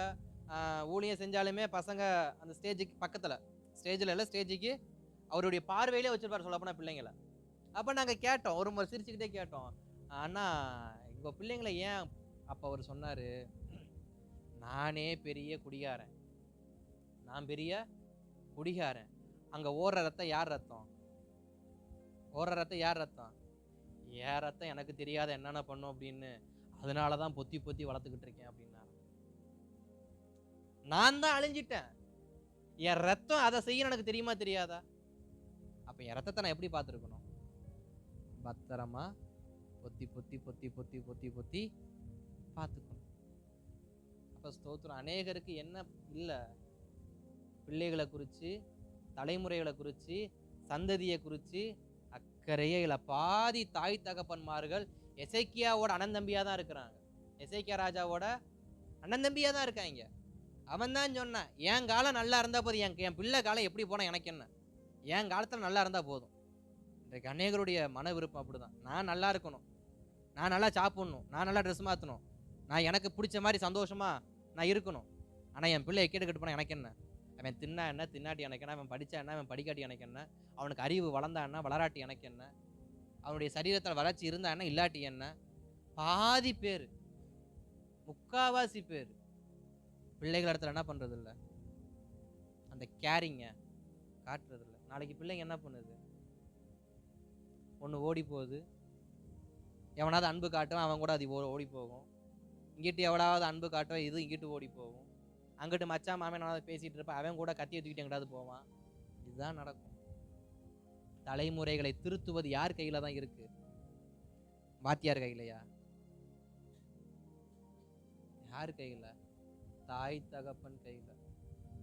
மாதா பிதா குரு தெய்வம். அப்ப அம்மா தானே ஃபர்ஸ்ட். அப்ப அம்மாவால திருத்த முடியுமா, முடியாதா? அம்மா திருத்த முடியாதான் வாத்தியார்கிட்ட போய் கம்ப்ளைண்ட், சார் என் பிள்ளை ஒழுங்கா படிக்க மாட்டே, நீ முதல்ல திருத்தமா, நீ பெத்த பிள்ளைய நீ சொல்லி கொடுத்தியா, வீட்டில் நீ ஹோம்ஒர்க் பண்ண வச்சியா? இல்லையே. அப்புறம் ஏன்ட்ட வந்து கத்துற கியாமியா கியாமியா? நான் வாங்குற சம்பளத்துக்கு தான் வேலை பார்க்க முடியும், பெத்த கடமைக்கு நீ வேலை பாரு. அல்லேலூயா, கர்த்தர் நல்லவர். அப்ப ஸ்தோத்திரம்.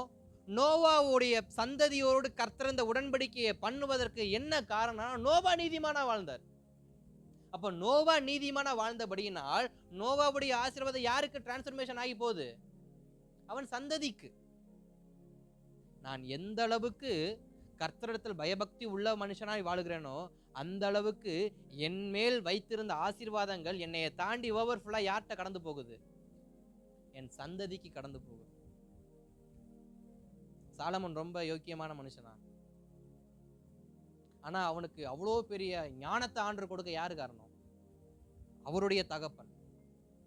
பிறப்பு எப்படியோ, உரியாவின் மனைவி பச்சைபாலை அபகரித்தான் தாவீது. முதல் குழந்தை செத்து போச்சு, ரெண்டாவது பிள்ளை தான் யாரு? ஆனா அந்த சாலமனுக்கு இவ்வளவு பிளெஸிங்க வருவதற்கு சாலமன் ஏதாவது காரணமா? அவருடைய தகப்பன் அந்த அளவுக்கு. அதனாலதான் சாலமனுடைய வாழ்க்கையில கர்த்தர் அதிக ஞானத்தை கொடுத்து, உன் ஞானமா வாழ்றான்னு சொல்லி ஞானத்தை கொடுத்தார். ஆனா அந்த ஞானத்தை அவர் வேற மாதிரி பயன்படுத்திட்டாரு. அது ரெண்டாவது விஷயம். அப்ப சாலமனுக்கு அளவில்லா ஞானத்தை ஆண்டவர் கொடுக்க யாரு தான் ஊன்றுகோல்? தாய் தகப்பன். கர்த்தர் என் பிள்ளை மேல ஒரு வாக்குத்தத்தம் வைக்கணும்னா, கர்த்தர் என் பிள்ளை மேல ஒரு ஆசீர்வாதத்தை வைக்கணும்னா, கர்த்தர் என் பிள்ளை மேல ஒரு அபிஷேகத்தை வைக்கணும்னா, அதுக்கு முதல்ல தாய் தகப்பனா இருக்கிறேன் நான் தகுதி உள்ள பிள்ளையா அந்த பிள்ளைய வளர்க்கணும். நான் அந்த பிள்ளைய தகுதி உள்ள பிள்ளைய வளர்க்க தவறினதுக்கு அப்புறமா அந்த பிள்ளைய எப்படி கர்த்தருக்கு உண்மையா நம்ம வளர்க்க முடியும்? அந்த பிள்ளையா எங்கேயாவது போய் அடிபட்டு மிதிப்பட்டு துப்புப்பட்டு துயரப்பட்டு மிதி வாங்கி திரும்பி வந்து உயிரோட இருந்தா மிச்சம், இல்லைன்னா மண்ணிக்கே மிச்சம் சொந்தம். அல்லேலூயா, ஸ்தோத்திரம். கர்த்தர் நல்லவர். அப்ப நம்முடைய பிள்ளைகளை நாம் எப்படி வளர்க்கணுமா? நான் நீதிமானா இருந்து என் பிள்ளைய நான் வளர்க்கணுமா? என் பிள்ளைய நீதிமானா வளர்க்கறது இல்ல, நான் நீதிமானா இருந்து என் பிள்ளைய நீதிமானா நான் வளர்க்கணும். அல்லேலூயா. சரி, இரண்டாவது தேவனுடையதான வாக்குறுதிகள். சந்ததியை குறித்த தேவனுடைய வாக்குறுதிகள். தலைமுறைகளை குறித்து கர்த்தர் அதிகமாய் திட்டவட்டமாய் பேசக்கூடியவர். ஆபிரகாமுடைய வாழ்க்கையில தான் இந்த வாக்குறுதி அதிகமா கொடுத்திருப்பார். தலைமுறைகளை பார்த்து தேவன் பேசுகிற வார்த்தைகளை நான் சொல்றேன், முடிஞ்ச வேகமா எடுத்து வாசிக்க முடிஞ்ச வாசிங்க. எல்லாமே ஆதியாகமத்துல தான் இருக்கும். ஆதியாகமம் 12:7 ஒருத்தர் வாசிக்கலாமா?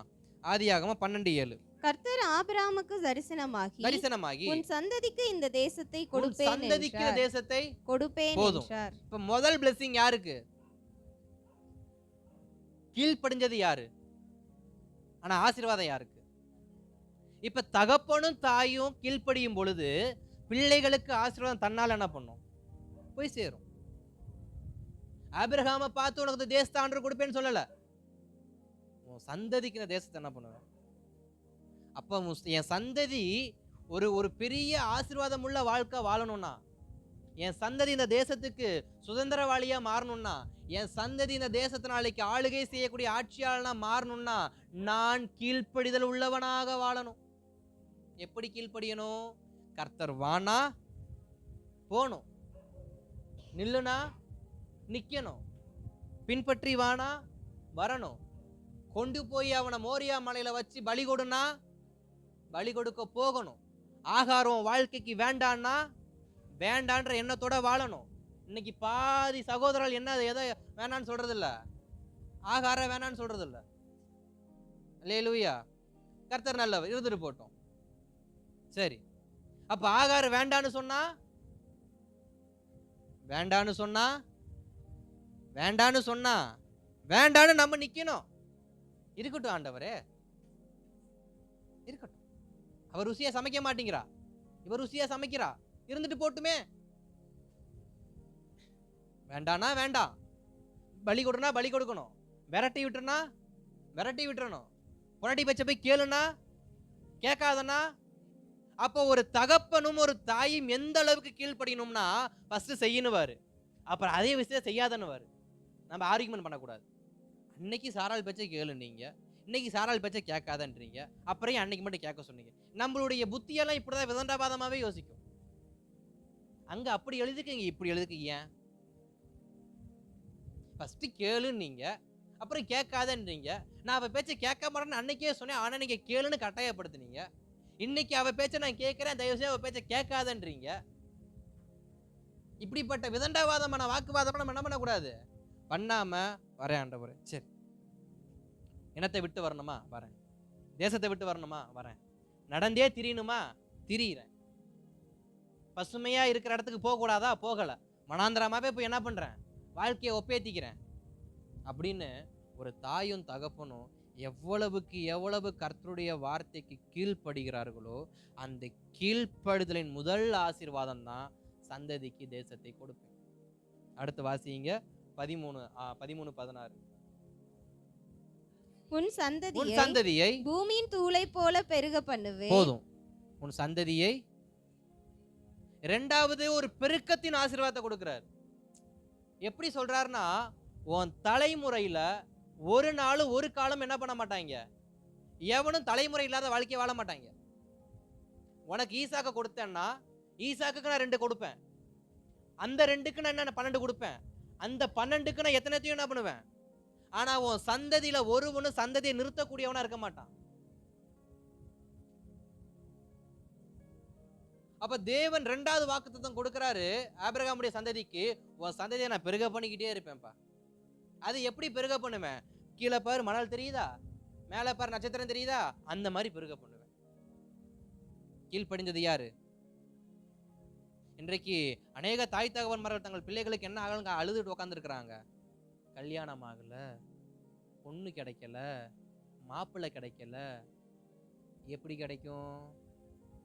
நம்ம தான் கீழ்ப்படுதலுள்ள வாழ்க்கையை வாழ்றது கிடையாது. நம்ம கீழ்ப்படிந்து வாழ்ந்தா, ஆபிரகாம் கீழ்ப்படிந்தாரு, எலியேசர் அனுப்பி விட்டாரு. எலியேசர் 1000 பொண்ணா பார்த்து கூட்டு வந்தார். ரெபெக்கால பார்த்தது ஒத்த பொண்ணு, அதுவும் முத்தான பொண்ணு, அப்படியே கூட்டு வந்து இங்க கொடுத்தார். இன்றைக்கு பாதி தாய் தகவல் உட்காந்து அழுகிறதுக்கு என்ன காரணம்? என் பிள்ளைக்கு சரியான வரன் என்ன பண்ணல, அமையல. ஆனா ஆபிரகாம் கொடுத்த ஆசீர்வாதம் என்ன, ஓ சந்ததி வானத்து நட்சத்திரத்தை என்ன பண்ணுவேன், டெவலப் பண்ணிக்கிட்டே போவேன். ஓ சந்ததியில ஆண் பிள்ளை பிறந்தாலும் பெண் பிள்ளை பிறந்தா அதுக்கு திருமணம் ஆகும், அவங்களுக்கு பிள்ளைங்க பிறக்கும், அதுல ஆணோ பெண்ணோ திருமணம் ஆகும், மறுபடியும் பிள்ளை. இதுவும் நடந்துகிட்டே என்ன பண்ணும், ரொட்டீன் சைக்கிள் போல நடந்துகிட்டே இருக்கும். ஆனா அந்த சைக்கிள் என்னைக்கு என்ன பண்ணாது, ஸ்டாப் ஆகாது. என் தலைமுறை ஸ்டாப் ஆகாம இருக்கணும்னா, என் சந்ததி ஸ்டாப் ஆகாம இருக்கணும்னா நான் கீழ்ப்படுதல் உள்ள வாழ்க்கையை வாழணும். அடுத்த வசனத்தை வாசிங்க, 15:5. அவர் அவனை வெளியே அழைத்து, நீ வானத்தை அண்ணார்ந்து பார், நட்சத்திரங்களை என்ன உன்னாலே கூடுமானால் அவைகளை என்ன என்று சொல்லி. போதும், 16 வாசிங்க. 4ஆம் தலைமுறையிலே அவர்கள் இவ்விடத்துக்கு திரும்ப வருவார்கள். போதும், 4ஆம் தலைமுறையிலேயே அவர்கள் இவ்விடத்துக்கு திரும்ப வருவார்கள். இது எதை குறிக்குதுன்னா, ஆபிரகாமோடு கர்த்தர் பேசுறாரு. எப்படி பேசுறாரு, உன் சந்ததிக்கு ஒரு சிறையிருப்பின் நாட்கள் நான் என்ன பண்ணிருக்கிறேன், வைத்திருக்கிறேன். பட் அந்த சிறையிருப்பின் நாட்கள் என்ன இல்லை, நிரந்தரம் இல்லை. என் சந்ததியில சிறையிருப்பின் காலம் வரும், என் சந்ததிக்குள்ள சில சிறையிருப்பின் காலம் வரும். ஆனா அந்த சிறையிருப்பின் காலம் எப்படி இருக்கும்னா, அது உன்னுடைய சந்ததி முழுவதும் தொடர்ச்சியான வாழ்க்கையா இருக்காது. உன் சந்ததிக்குள்ள அந்த சிறையிருப்பின் காலம் ரொம்ப பெருசாலாம் இருக்காது. சீக்கிரமா என்ன பண்ணுவேன்? திரும்ப கொண்டு வருவேன். இது எதை குறிக்குதுன்னா, என் சந்ததியில ஒருவேளை அவர்கள் செய்யற அக்கிரமத்தின் நிமித்தமா, அநியாயத்தின் நிமித்தமா அவர்கள் கர்த்தரை விட்டு பின்வாங்கி போய் சோத்திரம் பாவத்தின் வாழ்க்கையை வாழ்ந்தாலும் நான் திரும்பவும் என்ன பண்ணுவேன்? அடிச்சு திருத்தி நிமித்தியாவது என்ன பண்ணுவேன்? கொண்டு வருவேன்.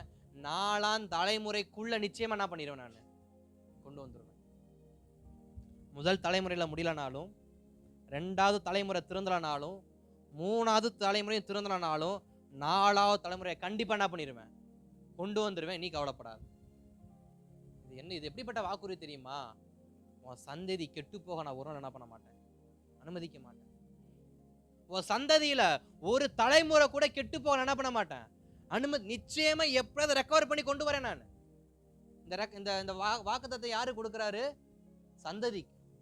4வது சந்ததி கர்த்தரால் பாதுகாக்கப்பட யார் இங்க ஜெபம் பண்ணிக்கிட்டு இருந்தா? யார் இங்க உண்மையா வாழ்ந்தா? யார் இங்க பரிசுத்தமா வாழ்ந்தா? யார் இங்க கீழ்ப்படிதலுள்ள வாழ்க்கையா வாழ்ந்தா? ஆபிரகாம் என்ற ஒருவன். ஆபிரகாம் என்ற ஒருவன் வாழ்ந்த வாழ்க்கைக்கு எந்த தலைமுறை ஆசீர்வதிக்கப்படுது? எந்த தலைமுறை பாதுகாக்கப்படுது? 4வது தலைமுறை ரெக்கவராக இன்னைக்கு நான் என்ன பண்ணணும்? ஆனா நம்ம என்ன சொல்றோம்? நம்ம எப்படி ஜெபம் பண்றோம்?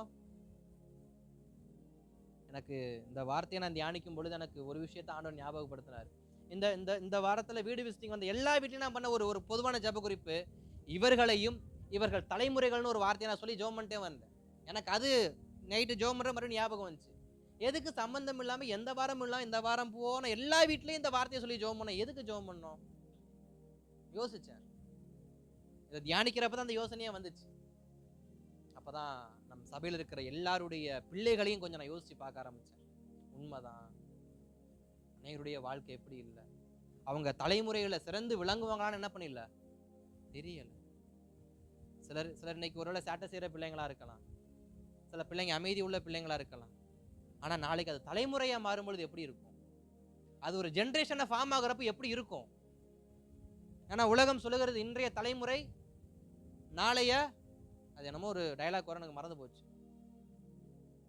அப்ப ஸ்தோத்திரம், நம்முடைய தலைமுறை நாளைக்கு எப்படிப்பட்ட தலைமுறை இருக்குதுன்னா நமக்கு தெரியாது. அது தியானிக்கிறப்ப நான் தான் யோசிச்சேன். ஆபிரகாமுக்கு ஈசாக்கு எப்படி வளருவான்னு தெரியாது. ஆனா ஆபிரகாம் கரெக்டா வளர்த்தார். ஆபிரகாம் கரெக்டா வளர்த்தார். யோபுவும் அப்படிதான். யோபு எங்க தான் பிள்ளைங்க தவறு செஞ்சிருமோன்னு சொல்லியே யோபு என்ன பண்ணாரு? பலி செலுத்தினாரு, கற்றுக் கொடுத்தாரு. எதுக்கு? கர்த்தருக்கு பலியிடு கற்றுக்கொடு, ஆராதிக்க கற்றுக்கொடு. அடுத்த வசனத்தை வாசிங்களேன். ஸ்தோத்திரம் 22:17-18 வாசிக்கலாமா? ஆதியாகமம் 22:17-18. நான் உன்னை ஆசீர்வதிக்கவே ஆசீர்வதித்து உன் சந்ததியை வானத்து நட்சத்திரங்களைப் போலவும் கடற்கரை மணலைப் போலவும் பெருகவே பெருக பண்ணுவேன் என்றும் உன் சந்ததியார் தங்கள் சத்துருக்களின் வாசல்களை சுதந்திரித்துக் கொள்ளுவார்கள் என்றும். போதும். அடுத்த ஒரு பிளெஸிங்க போடுறாரு. சத்துருக்களுடைய எல்லைகள் யாருக்கு சுதந்திரமா மாறும்? உன் சந்ததிக்கு. இதை நான் எப்படி உங்களுக்கு சொல்ல விரும்புறேன்னா, இப்ப ஆபிரகாமோட சத்ருவா யாரெல்லாம் மாறி போனாங்க? முதலாவது யார் போனா? லோத்து போனாரா? லோத்துடைய பிள்ளைகள் செய்த தவறு நிமித்தமா அங்க ஒரு ஏனோக் என்கிற ஒரு சந்ததி வெளிப்படுதா? அந்த சந்ததியை பூரா யார் விரட்டி விட்டா? கர்த்தர் விரட்டி விட்டு அந்த கானான் தேசத்தை யாருக்கெல்லாம் மறுபடியும் கொடுக்கிறாரு? ஆபிரகாமுடைய சந்ததியர் கையில. அப்ப நான் கீழ்ப்படுதல் உள்ளவனா இருந்தா எனக்கு முன்பாக யோக்கியமா வாழ்ந்தேன்னு ஒருத்தன் வாழ்ந்திருப்பான். என் பிள்ளைய நான் எப்படி வளர்க்கிறேன்னு சொல்லணும்னு ஒருத்தன் வளர்த்து காட்டிட்டு இருந்திருப்பான். அன்னைக்கு நம்ம ரொம்ப லோவா இருந்திருக்கலாம், அன்னைக்கு ரொம்ப அடிமட்டத்தில் நம்ம இருந்திருக்கலாம், அன்னைக்கு அவன் ஒரு ஹை லெவல் அன்னைக்கு இருந்திருக்கலாம். ஏன்னா அன்னைக்கு ஆபிரகாமையும் லோத்தையும் பார்க்க லோத்துக்கு ஹை லெவல் தான். ஏன்னா கல்வீடு கட்டியிருக்கிறாரு, ஒரு பசுமையான இடத்துல வீடு வாங்கி இடம் வாங்கி வீடு கட்டியிருக்கிறாரு. ஆனா ஆபிரகாம் எப்படி இருக்காரு? இன்னமும் கூடாரத்தில் இழுத்து போட்டு கட்டிக்கிட்டு தான் படுத்து தூங்கிட்டு இருக்காரு. இப்ப ஆபிரகாமும் லோத்தையும் பார்க்கறப்ப யாருடைய வாழ்க்கை தான் ஆசீர்வாதமா இருக்கு? லோத்துடைய சந்ததி இப்ப யாருடைய வசமா மாறி இருக்கு? ஆபிரகாமுடைய வசமா மாறி இருக்கு. இது எப்ப நடக்குது? இதுவும் 4வது தலைமுறையில தான் என்ன பண்ணுது நடக்குது. இன்றைக்கு என்னை அநேகர் அசிங்கப்படுத்தி இருக்கலாம். இன்றைக்கு நம்முடைய சகோதர சகோதரிகளோ அல்லது நமக்கு சமமான நம்முடைய நண்பர்கள் அல்லது நமது உறவினர்கள் நம்மளை பார்த்து கேவலப்படுத்தி நம்மளை ரொம்ப கஷ்டப்படுத்தி பேசியிருக்கலாம், மட்டம் தட்டி பேசியிருக்கலாம். நீ உன்னுடைய பிள்ளைகள்லாம் ஒன்னுத்துக்கு உதவ மாட்டாங்கன்னு திட்டிருக்கலாம், பேசியிருக்கலாம். ஆனா கர்த்தருடைய வாக்குத்தத்தம் ஆபிரகாம் எப்படி தெரியுமா? உன் சந்ததியார் உன் சத்துருக்களின் எல்லைகள் என்ன பண்ணுவாங்க? சுதந்தரிப்பாங்க. உனக்கு சத்ருவா மாறின அத்தனை பேருடைய எல்லைகளையும் யாத்தி கையில தெரியுமா கொடுப்பேன்? உன் சந்ததி கையில கொடுக்கிறேன், நீ கவலைப்படாத. நீ என்னை இந்த உத்தமத்தோட என்னை பின்பற்று. உனக்கு இருக்கிற அந்த உத்தமத்தோட என்னை பின்பற்று. உனக்கு சத்ருக்களா யார் வந்தாலும் சரி, உனக்கு சத்ருக்களா யார் வந்தாலும் சரி, அவங்களுடையதான எல்லைகளை பூரா, அவன் வீடுகளை, அவன் ஆஸ்திகளை யார் கையில தெரியுமா கொடுப்பேன்? எனக்கு கீழ்ப்படிந்து இன்றைக்கு இந்த அவமானத்தை ஏத்துக்கிட்டு என்னை பொறுமையோடு பின்பற்றி கொண்டிருக்க பத்தியா, உனக்கு உன் சந்ததிக்கு நான் என்ன பண்றேன்? கொடுக்கிறேன். அப்ப சந்ததியை கர்த்தர் எப்படி ஆசீர்வதிக்கிறாரு? எனக்கு சத்துருவா இருந்தவனை பூரா என் சந்ததிக்கு எப்படிப்பட்டவனா மாத்துறாரு? கீழ்ப்படிதல் உள்ளவனா மாத்துறாரு. கீழ்ப்படிதல் உள்ளவனா. அடிமைகள் என்பது வேற. நான் சொல்றத அவன் கேட்கிற நிலைமை கர்த்தர் என்ன பண்றாரு? கொண்டு போய். அதான் கீழ்ப்படிதல். அடிமை என்பது வேற. ஆனா ஆபிரகாமுடைய சந்ததியார் அங்க சொல்றாங்க, அதை அவங்க கேட்கிறாங்க. அப்ப கேட்கிற இடத்துக்கு யார் போறா? சத்துருக்கள் மாறுறா. சொல்ற இடத்துக்கு யார் உயர்ந்து நிக்கிறா? ஆபிரகாமின் சந்ததியர். அதுக்கு நான் எப்படிப்பட்ட வாழ்க்கையை வாழணும்? இன்றைக்கு நான் அநேகருடைய வார்த்தையை கேட்டு நான் கை கட்டி நிக்கலாம். அநேகருடைய வார்த்தைக்கு நான் கை கட்டி நிக்கலாம். நான் கை நீட்டி சம்பளம் வாங்கலாம். நான் சொல்றத எல்லா வார்த்தையும் கேட்டுக்கிட்டு சகிச்சுக்கிட்டு நான் என்னுடைய வாழ்க்கையை, என் வேலையை நான் பார்க்கலாம். ஆனா என் தலைமுறை அந்த வேலையை என்ன பண்ணக்கூடாது? பார்க்கக்கூடாது. என்னைய போல என் பிள்ளை கை கட்டி நிற்க கூடாது. ஒரு அரசு உத்தியோகத்தில் இருக்கக்கூடியதான ஒரு போலீஸ் அதிகாரியா இருக்கக்கூடிய ஒரு தகப்பன், ஒரு சாதாரண கான்ஸ்டபிளா இருக்கிற ஒரு தகப்பன் தன் பிள்ளை எப்படிப்பட்ட ஒருவனா வளரணும்னு விரும்புறாரு? ஒரு இன்ஸ்பெக்டராவோ, ஒரு ஐபிஎஸ்ஆவோ, ஒரு ஐஜியாவோ எப்படி ஆசைப்படுறாரு? என்னை விட ஹையர் ரேங்க்ல யார் இருக்கணும்? நான் சல்யூட் அடிச்சவன் பூரா யாருக்கு சல்யூட் அடிக்கணும்? என் பிள்ளைக்கு. இது சாதாரண உலகத்தின் தகப்பனுடையதான எண்ணம். ஆனா ரட்சிக்கப்பட்டு கிறிஸ்துவை ஏற்றுக்கொண்டு இருக்கிற நாம நம்ம பிள்ளைங்களை எந்த அளவுக்கு நம்ம மதிக்கிறோம், எந்த அளவுக்கு அவங்கள வளர்க்க நினைக்கிறோம். நம்ம கை கட்டின இடத்துல நம்ம பிள்ளைய கொண்டு போய் என்ன பண்ணுவோம்? கை கட்டி நிக்க வைப்போம். இதை எத்தனை பேர் பண்ணிருக்கீங்கன்னு எனக்கு தெரியல. நான் கை கட்டின இடத்துல என் பிள்ளையும் கை கட்டி நிற்கிறான். நான் அவமானப்பட்ட இடத்துல என் பிள்ளை அவமானப்படுறான். ஏன் என் பிள்ளைய அந்த இடத்துக்கு நான் கொண்டு போகணும்? ஏன் என் பிள்ளைய அந்த இடத்துல நான் போய் விட்டுட்டு வரணும்? என்னைய பேசுன அதே ஏச்சு பேச்சு என் பிள்ளையும் பேசுறாங்க. நான் ஏன் என் பிள்ளைய போய் அங்க விடணும்? என் பிள்ளைய நான் தானே வளர்க்கணும். என் பிள்ளைக்கு நான் தானே உத்தரவாதமா இருந்திருக்கணும். ஏன் தலைமுறைகள் இன்னைக்கு ஸ்தோத்திரம், தலைமுறைகள் பூரா தறிகட்டு தெரியுறாங்க. வளர்த்த இடத்துல இருந்தவங்க சரியில்லாதனால வளர்ந்தவன் இன்னைக்கு சரியில்லாம இருக்கலாம். ஆனா ஆபிரகாமுக்கு சொல்றாரு, உன் சத்துருக்களுடைய எல்லையை பூரா யார் கையில கொடுக்குறேன்? உன் சந்ததி கையில நான் கொடுக்குறேன். இப்படிப்பட்ட வாக்குறுதி எந்த சந்ததிக்காவது கிடைக்குமா? அடுத்த வார்த்தையை வாசிங்க. 26:5 வாசிங்க. 26:5. நான் உன் சந்ததியை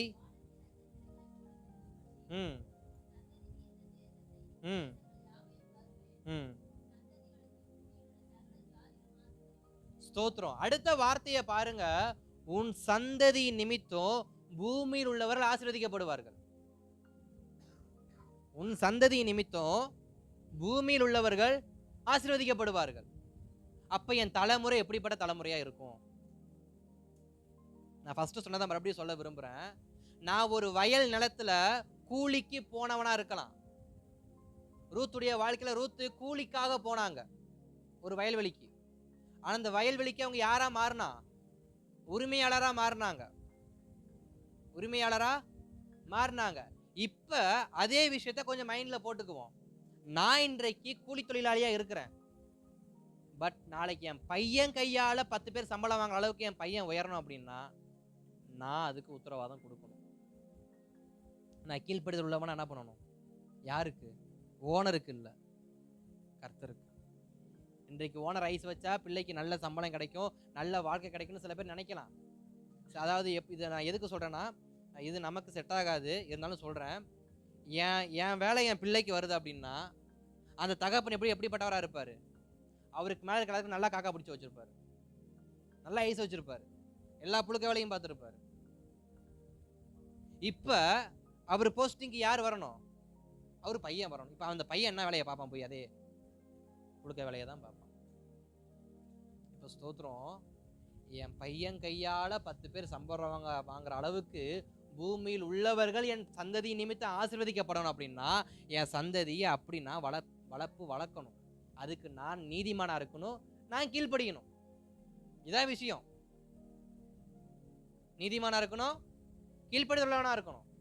இரண்டாவது, ஆபிரகாம் இருந்த குணாதிசயம், அவர் யாரா இருந்தாராம்? கர்த்தருக்கே சிநேகிதரா இருந்தவர், தேவனுக்கே சிநேகிதரா இருந்தவர். நான் யாருக்கு சிநேகிதரா இருக்கிறேன்? என் சிநேகிதர் பட்டாளத்துல கர்த்தர் இருக்காரா?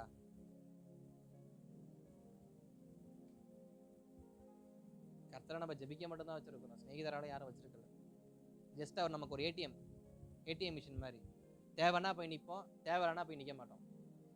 ஆனால் ஆபிரகாம் அப்படி இல்லை. நண்பன்கிட்ட தேவை இருந்தால் பேசுவோமா, தேவைன்னா பேசுவோமா? நண்பன்கிட்ட பேசுகிற முக்கால்வாசி வார்த்தை தேவையில்லாத வார்த்தை தான். தேவையா இருக்கா? சும்மா போன போட்டு பேசிட்டு உட்காந்துட்டு இருப்போம், எப்போ இருக்கா, சாப்பிட்டியா, ஏஞ்சியா, உட்காந்தியான்னு. ஆனால் ஆபிரகாம் எப்படி ஆண்டவர்கிட்ட பேசிட்டு இருக்காரு? நண்பரை போல எப்பயுமே பேசிட்டு இருக்காராம். அப்ப என் உறவு தேவனோடு எப்படி இருக்கணும்? ஒரு சிநேகிதரை போல என் உறவை நான் வளர்த்து வச்சிருந்தா என் சந்ததிக்கு இந்த பிளெஸிங் கண்டிப்பா வரும். இன்னைக்கு பிள்ளைங்களை நினைச்சு கவலைப்படுற தாய் தகப்பன் மாதிரி இருந்தீங்கன்னா உங்களுக்கு தான் இந்த பிரசங்கம். நீங்க கர்த்தருக்கு கீழ்ப்படிங்க. நீங்க முழுக்க முழுக்க கர்த்தருடைய வார்த்தையை செய்ய முக்கியத்துவம் கொடுங்க. நிச்சயமா ஆபிரகாமை போல நாம நம்மள கர்த்தருக்கு முன்பாக சிநேகிதர்களாக, கீழ்ப்படிதல் உள்ளவர்களாக, பின்பற்றக்கூடியவர்களாக இருந்தா நம்முடைய தலைமுறையை கர்த்தர் பார்த்துக்குவார். அல்லேலூயா, ஸ்தோத்திரம். யாக்கோபை ஈசாக்கு வளர்த்தாரா, கர்த்தர் வளர்த்தாரா? யாக்கோபை ஈசாக்கு வளர்த்தாரா, கர்த்தர் வளர்த்தாரா? யோசேப்பை யாக்கோபை வளர்த்தாரா, கர்த்தர் வளர்த்தாரா? அப்ப நம்ம பிள்ளை யார் வளர்ப்பா? அதுக்கு நாம் பாத்திரவனா இருந்தா போதும். அல்லேலூயா. நம்ம பிள்ளைங்களுக்கு வச்சு நம்ம பயப்படவும் வேண்டாம். என்னாச்சு, நான் உண்மையான வாழ்க்கையை கர்த்தருக்கு வாழ்ந்தா நிச்சயமா என் சந்ததியை கர்த்தர் வழி நடத்துவார். அல்லேலூயா, அல்லேலூயா. நான் நிறைய இருக்கு, ஸ்தோத்திரம். கர்த்தர் நல்லா. இந்த பாயிண்ட்டை மட்டும் நான் முடிச்சிடுறேன், மீதியை கற்றுக்க அடுத்த வாரம் நம்ம என்ன பண்ணுவோம் பார்ப்போம். ஆதியாகமம் 35:11 நம்ம வாசிக்கலாமா? 35:11. பின்னும் தேவன் அவனை நோக்கி, நான் சர்வ வல்லமையுள்ள தேவன், நீ பலுகி பெருகுவாயாக, ஒரு ஜாதியும் பற்பல ஜாதிகளின் கூட்டங்களும் உன்னிலிருந்து உண்டாகும், ராஜாக்களும் உன் சந்ததியில் பிறப்பார்கள். ஸ்தோத்திரம். அடுத்தது போட்டார் யாரு? கடைசி ஆசீர்வாதம் ஆபிரகாமுக்கு. உன்னிடத்துல இருந்து யாரு பிறப்பா? ராஜானா யாரு? இந்த தேசத்தையே ஆளக்கூடியவனே உன்னுடைய சந்ததியிலிருந்து என்ன பண்ணுவான்? உருவாக்கப்படும். அல்லேலூயா. இவ்வளவு பெரிய பிரம்மாண்டமான ஆசீர்வாதங்களை பூரா ஆபிரகாமுடைய சந்ததிக்கு கிடைக்க ஆபிரகாம் செஞ்ச ஒரே ஒரு காரியம் என்ன? கீழ்ப்படிந்தார். அவ்வளவுதான். கர்த்தருக்கு கீழ்ப்படிஞ்சார், கர்த்தருக்கு சிநேகிதரான ஒரு வாழ்க்கையை வாழ்ந்தார். கர்த்தர் வேண்டானா வேண்டாம், வேணும்னா வேணும், கேட்காதனா கேட்க மாட்டார், கேளுனா கேட்பார், வானா வருவார், போனா போவார், பலி கொடுனா பலி கொடுப்பார், பலி கொடுக்காதனா பலி கொடுக்க மாட்டார். ஆபிரகாம் பார்க்க எல்லாமே ஆண்டவர் பண்ணுவார். ஃபர்ஸ்ட் செய்யணுவாரு, செய்யாதனுவார். பலி கொடுன்னுவார், அப்புறம் பலி கொடுக்காதனுவார். ஃபர்ஸ்ட் அப்புறம் ஆபிரகாம கூட வச்சுக்கணுவார், ஆகார கூட வச்சுக்கணுவார், ஆகார கூட வச்சுக்காதனுவார். இஸ்மாவேலை கூட வச்சுக்கணுவார், இஸ்மாவேலை விரட்டி விட பண்ணுவார். ஃபர்ஸ்ட்டும் சொல்லுவார், ரெண்டாவது அதே வேண்டான்னுவார். அது ரெண்டையுமே ஆபிரகாம் ஏத்துக்கிறார். அதுதான் நமக்கு வேண்டிய ஒரு மனநிலை. எல்லாத்தையும் ஏத்துக்கணும், கர்த்தருடைய வார்த்தையை ஏத்துக்கணும். கர்த்தர் நம்மோடு பேசுகிறாரா? ஏத்துக்கணும், அதுக்கு கீழ்ப்படிஞ்சு நடக்கணும். அப்ப என் சந்ததியை கர்த்தர் நிச்சயமா என்ன பண்ணுவார்? ஆசீர்வதிப்பார். அல்லேலூயா. தலைமுறைகள் ஆசீர்வதிக்கப்பட தகப்பனும் தாயும் தன் உத்தரவாதத்தை கொடுத்தே ஆக வேண்டும். பெற்றால் மட்டும் பத்தாது. அல்லேலூயா, ஸ்தோத்திரம். ஒரு மெடிக்கல் விஷயத்தை மட்டும் சொல்லி நான் முடிக்கிறேன். ஒரு கரு உருவாக மில்லியன் கணக்கான அந்த ஸ்பம்ஸ் என்ன பண்ணுமா, கிரியேட் ஆகுமா. அதுல ஏதோ ஒண்ணுதான் என்ன ஆகும், கருவா வருது. மில்லியன் கணக்கான இதுல இருந்து ஒரு கரு உருவாகுதுன்னா அந்த ஒரு கருவை நான் எப்படி வளர்க்கணும்? அந்த ஒரு கரு கிடைக்கிறதுக்கு எவ்வளவு பிரயாசம் எடுத்தோம். ஏறாத இறங்காத இடம் கிடையாது. ஆனா எப்படி வளர்க்கிறோம்? இதுக்கு அதை நான் பெத்துக்காம இருந்திருக்கலாம். இதுக்கு பெத்துக்காம இருந்திருக்கலாம். பெத்து கண்ணு முன்னாடியே பிள்ளை தருதலையா போறத பாக்குற தாய் தகப்பன்மாரை விட அரக்க குணம் படைச்சவங்க உலகத்துல வேற யாருமே இருக்க மாட்டாங்க. பெத்த பிள்ளை தருதலையா சுத்துத பாக்குற தாய் தகப்பன் போல ஒரு அரக்க குணம் பிடிச்சவங்க யாருமே இருக்க மாட்டாங்க. அந்த அளவுக்கு அவங்க பிள்ளைக்கு உத்தரவாதம் கொடுத்திருக்கிறாங்க. வளர்த்த விதமும் சரி, ஜெபித்த ஜெபமும் சரி. அல்லேலூயா. கர்த்தர் நல்லவர். நம்முடைய தலைமுறைகள் நம்முடைய கரத்துல தான் இருக்கிறாங்க. நம்முடைய தலைமுறைகள் இப்பவும் கெட்டு போகல. இன்னமும் நம்முடைய தலைமுறை நம்முடைய கையில தான் இருக்கு. நம்முடைய ஜெபத்தை உறுதிப்படுத்துவோம்னா, நம்முடைய கீழ்ப்படிதலை உறுதிப்படுத்துவோம்னா, நம்முடைய கர்த்தரை நேசிக்கிற அந்த சிநேகிதத்தன்மையை உறுதிப்படுத்துவோம்னா, நிச்சயமா என் சந்ததிக்கு இப்படிப்பட்ட பிளெஸிங்ல என்ன பண்ணும் யாருக்கு தெரியும். ஒரு நாள் நம்முடைய பிள்ளையே இந்த தேசத்துக்கு ராஜாவா கூட என்ன பண்ணலாம். யாரு கனவு கண்டா? கர்த்தர் நடத்துவார். அல்லேலூயா. மீதம் சில காரியங்கள் இருக்கு. நான் அது அடுத்த வாரங்களை நிச்சயமா நான் என்ன பண்றேன், கர்த்தருக்கு சித்தமான பிரசங்கிற இன்னும் 7 பாயிண்ட் இருக்கு. இப்பதான் ஒரு பாயிண்ட் முடிஞ்சிருக்கு. இன்னும் இது இல்லாம 7 பாயிண்ட் இருக்கு. கர்த்தர் நல்லவர். அல்லேலூயா. அல்லேலூயா. நம்முடைய தலைமுறைகள் எப்படி இருக்கணும்? கர்த்தரால் ஆசீர்வதிக்கப்பட்டவங்களா இருக்கும். அதுக்கு தாய் தகப்பன்மார்கள் முதல் அஸ்திபாரம். அந்த அஸ்திபாரத்து மேலதான் பிள்ளைங்களை ஆண்டவர் கட்டுவார். முந்தின தலைமுறையை விட்டுருங்க, என்கிட்ட இருந்து ஒரு தலைமுறை என்ன பண்ணணும். அதனாலதான் ஆபிரகாம் நான் மென்ஷன் பண்றேன். ஆபிரகாம் முன்னாடி எத்தனை பேரை தெரியாது, ஆபிரகாம் இருந்து புறப்படுது. அன்னைக்கு பழைய ஏற்பாட்டுல புதிய ஏற்பாட்டுல பார்த்திருப்பீங்க, எங்கேயாவது ஆதாம் பேர் ஆண்டவர் பயன்படுத்தினாரா? எங்கேயாவது நோவா பேர் ஆண்டவர் பயன்படுத்தினாரா?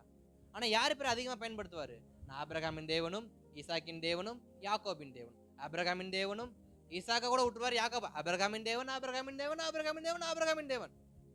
அப்ப யாரை மென்ஷன் பண்றா? உன் முற்பித ஆபிரகாம் எனக்கு கீழ்ப்படிஞ்சவன், அவனுக்கு சொன்ன பிளெஸிங்க நான் உனக்கு என்ன பண்றேன், கொடுக்கிறேங்கிறத மறந்துடாது. யாருக்கு ரிமைண்ட் பண்றாரு? பிள்ளைங்களுக்கு. நமக்கும் அதே தான் ஞாபகப்படுத்துறாரு. என் பேரை சொல்லி என்னுடைய பிள்ளைங்களை கர்த்தர் என்ன பண்ணணும், ஆசீர்வதிக்கணும். இன்னைக்கு ஃபியூச்சர்ல என்னுடைய சந்ததியை பார்த்து, உங்க அப்பா மோகன் செஞ்ச ஊழியத்துக்காக உன் ஊழியத்தை நான் என்ன பண்றேன், ஆசீர்வதிக்கிறேன். உங்க அம்மா பட்ட பிரயாசத்துக்காக உன் ஊழியத்தை நான் என்ன பண்றேன், ஆசீர்வதிக்கிறேன். உங்க அம்மா பண்ண ஜபத்துக்காக உனக்கு இந்த வேலையை நான் என்ன பண்றேன், கொடுக்குறேன். உங்க அப்பா பார்த்து காட்டின உத்தமத்துக்காக உனக்கு இந்த வாழ்க்கையை நான் என்ன பண்றேன், கொடுக்குறேன்னு என் பேரை சொல்லி பிள்ளைய கர்த்தர் என்ன பண்ணணும். இதை விட பெருமை வேற என்னங்க இருக்கு உலகத்துல? நம்ம இதை விட வீட்டுக்கு வாசல்ல போடு மாட்டுறதான் இருக்கும். நம்ம என் பிள்ளைக்காக கட்டினது, இவங்க அல்லாம் அவங்க அல்லான்னு இந்த போர்டை மாட்டுறதை விட என் பேரை சொல்லி என் பிள்ளைகளை கர்த்தர் ஆசீர்வதிக்கணும். அல்லேலூயா. அப்படிப்பட்ட ஒரு வாஞ்சையோட, அப்படிப்பட்ட வைராக்கியத்தோட நம்ம பிள்ளைங்களை நம்ம வளர்ப்பதற்கு நம்ம பிரயாசப்படுவோம். கர்த்தருக்கு முன்பாக அப்படிப்பட்ட வாழ்க்கையை வாழுவோம். நிச்சயம் கர்த்தர் நம்முடைய சந்ததியையும் ஆபிரகாமின் சந்ததியை போல ஆசீர்வதிப்பார். அல்லேலூயா. அல்லேலூயா. அல்லேலூயா. ஜெபிக்கலாமா தேவ சமூகத்துல? அல்லேலூயா. ஓ ஜீசஸ். ஓ ரிபாலா ஷகரபட ஹதர நமனா ரீகல ரபவுல ரதர நமனா ரீகட ரபட கதர நமனா. எல்லாரும் முடிஞ்சா முழங்கால் போடுங்க, இல்லைன்னா யாவரும் எலும்பி நின்று கொஞ்ச நேரம் தேவ சமூகத்தில் முழங்கால் போட முடிஞ்சா முழங்கால் போடுங்க, எலும்பி நிற்க முடிஞ்சா எலும்பி நில்லுங்க தேவ சமூகத்தில். ஓ ரிபாலா ஷகரபல ஹதர நமனா ரேகட ரபட கதர நமனா ரிபாலா ரகட கதர நமனா. இன்னைக்கு கர்த்தர் நம்ம எல்லாம் அழைத்து இருக்கிறார். நம்முடைய தலைமுறையில கர்த்தர் நம்மை அழைத்திருக்கிறார். நம்முடைய தலைமுறையில என்னுடைய அப்பாவை அழைக்கல, என்னுடைய தாத்தா பாட்டியை இந்த ரட்சிப்பின் வாழ்க்கைக்கு அழைக்கல, என்னை அந்த ரட்சிப்பின் வாழ்க்கையில ஆண்டவர் வச்சிருக்காருன்னா என் சந்ததியை நிச்சயமா அவர் காப்பாற்றுவார். அதற்கு நான் உத்தரவாதம் உள்ளவனா வாழணும். ஆண்டவரே கொஞ்ச நேரம் தேவ சமூகத்துல ஓ ரிபாலா ஷகடகதகர நமனா ரிபடகதர நமன ஷபுரி பலரபலரகதர நமன.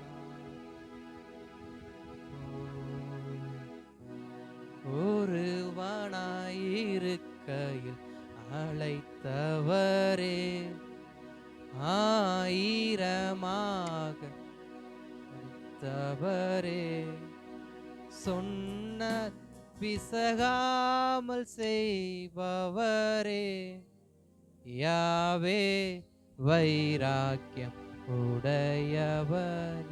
எல்லாரும் கரங்களை உயர்த்தி தேவ சமூகத்துல, கர்த்தரினுடைய வாழ்க்கையில, கர்த்தர் நம்முடைய வாழ்க்கையில நமக்கு சொன்னதை அவர் செய்து முடிக்க, ஆண்டவரே என்னை ஒப்பு கொடுக்கிற ஒரு விசையாக, ஒரு விசை தேவனே எங்களை உமது கரத்தில் ஒப்பு கொடுக்கிறோம், எங்களை உமது கரத்தில் ஒப்பு கொடுக்கிறோம். ஆண்டு இதுவரைக்கும் என் வாழ்க்கைக்கு ஒரு அர்த்தம் இல்லாமல் இருந்திருக்கலாம், ஆனா இனி என் பிள்ளைகளுக்காக ஒரு அர்த்தமுள்ள வாழ்க்கையை வாழ எங்களை இந்த நேரத்துல விட்டு கொடுக்கிறோம்னு சொல்லி தேவ சமூகத்தில் நம்மளை விட்டு கொடுத்து கொஞ்ச நேரம் ஜெபிக்கலாமா? ஓ ரிபல ஹதரணமான ஷகடகதகரணமான. ஆண்டவரே, இதுவரை நான் அர்த்தமற்ற வாழ்க்கையை வாழ்ந்திருக்கலாம், இதுவரைக்கும் நான் ஸ்தோத்திரம் கவலையற்ற ஒரு வாழ்க்கையை வாழ்ந்திருக்கலாம், இனி நான் ஒரு உத்தரவாதமுடைய வாழ்க்கையை வாழ, ஆண்டவரே நான் ஒரு உத்தரவாதமுடைய வாழ்க்கையை வாழ கர்த்தர் உதவி செய்வீராக. எங்களை உமது கரத்தில் ஒப்பு கொடுக்கிறோம், எங்களை உமது கரத்தில் ஒப்பு கொடுக்கிறோம். எங்கள் பிள்ளைகளை நாங்கள் சரியாய் வளர்த்தெடுக்கத்தக்க உத்தரவாதம் உடையவர்களை கர்த்தர்களை மாற்றுங்கப்பா. எங்கள் பிள்ளைகளை எங்கள் தலைமுறைகள் எங்கள் பெயர் நிமித்தம் ஆசீர்வதிக்கப்பட, எங்கள் தலைமுறைகளை எங்கள் பெயரை சொல்லி ஆசீர்வதிக்கத்தக்க நாங்கள் கீழ்ப்படிய எங்களை ஒப்பு கொடுக்கிறோம், எங்களை ஒப்பு கொடுக்கிறோம், எங்களை ஒப்பு கொடுக்கிறோம். முந்தின தலைமுறைகளை விட பிந்தின தலைமுறைகள் நாங்கள் உமது கரத்தில் ஒப்பு கொடுக்கிறோம்ப்பா. அன்று முந்தின ஆலயத்தின் மகிமையை விட பிந்தின ஆலயத்தின் மகிமை அதை விட 2 மடங்கு 3 மடங்கு 4 மடங்கு அதிகமாக இருக்கும் அல்லவா? முந்தின ஆண்டவரை யோபுவுடைய வாழ்க்கையை விட பிந்தின யோபுவுடைய வாழ்க்கை 2 மடங்கு ஆசீர்வாதமுடையதா இருந்தது போல முந்திய வாழ்க்கையை விட இனி நாங்கள் எங்களுடைய வாழ்க்கையை உமக்கு கீழ்ப்படிதல் உள்ள வாழ்க்கையா வாழ, ஆண்டவரே எங்களுடைய ஜெனரேஷன், எங்கள் தலைமுறைகள், எங்கள் சந்ததியரை கர்த்தர் ஆசீர்வதிக்கத்தக்க இன்றைக்கு எங்களை நாங்கள் ஒப்பு கொடுக்கிறோம். ஒருவேளை நாங்கள் எங்கள் பிள்ளைங்க மேல ஜாக்கிரதை உடைய கண்கள் உடையவர்களா இல்லாம இருந்திருக்கலாம், எங்க பிள்ளைகள் மேல ஆண்டவரே சரியான பார்வை உடையவர்களா இல்லாம இருந்திருக்கலாம். இன்றைக்கு ஒப்பு கொடுக்கிறோம், இன்றைக்கு ஒப்பு கொடுக்கிறோம். என் பிள்ளையை கர்த்தருக்கு முன்பாக வளர்க்க எனக்கு நீதிமானுள்ள வாழ்க்கையை தாங்க, என் பிள்ளையை நீதிமான வளர்த்தெடுக்க எனக்கு நீதிமான் என்கிறதான ஸ்தானத்தை முதல்ல நான் பெற்றுக்கொள்ள உதவி செய்யுங்க.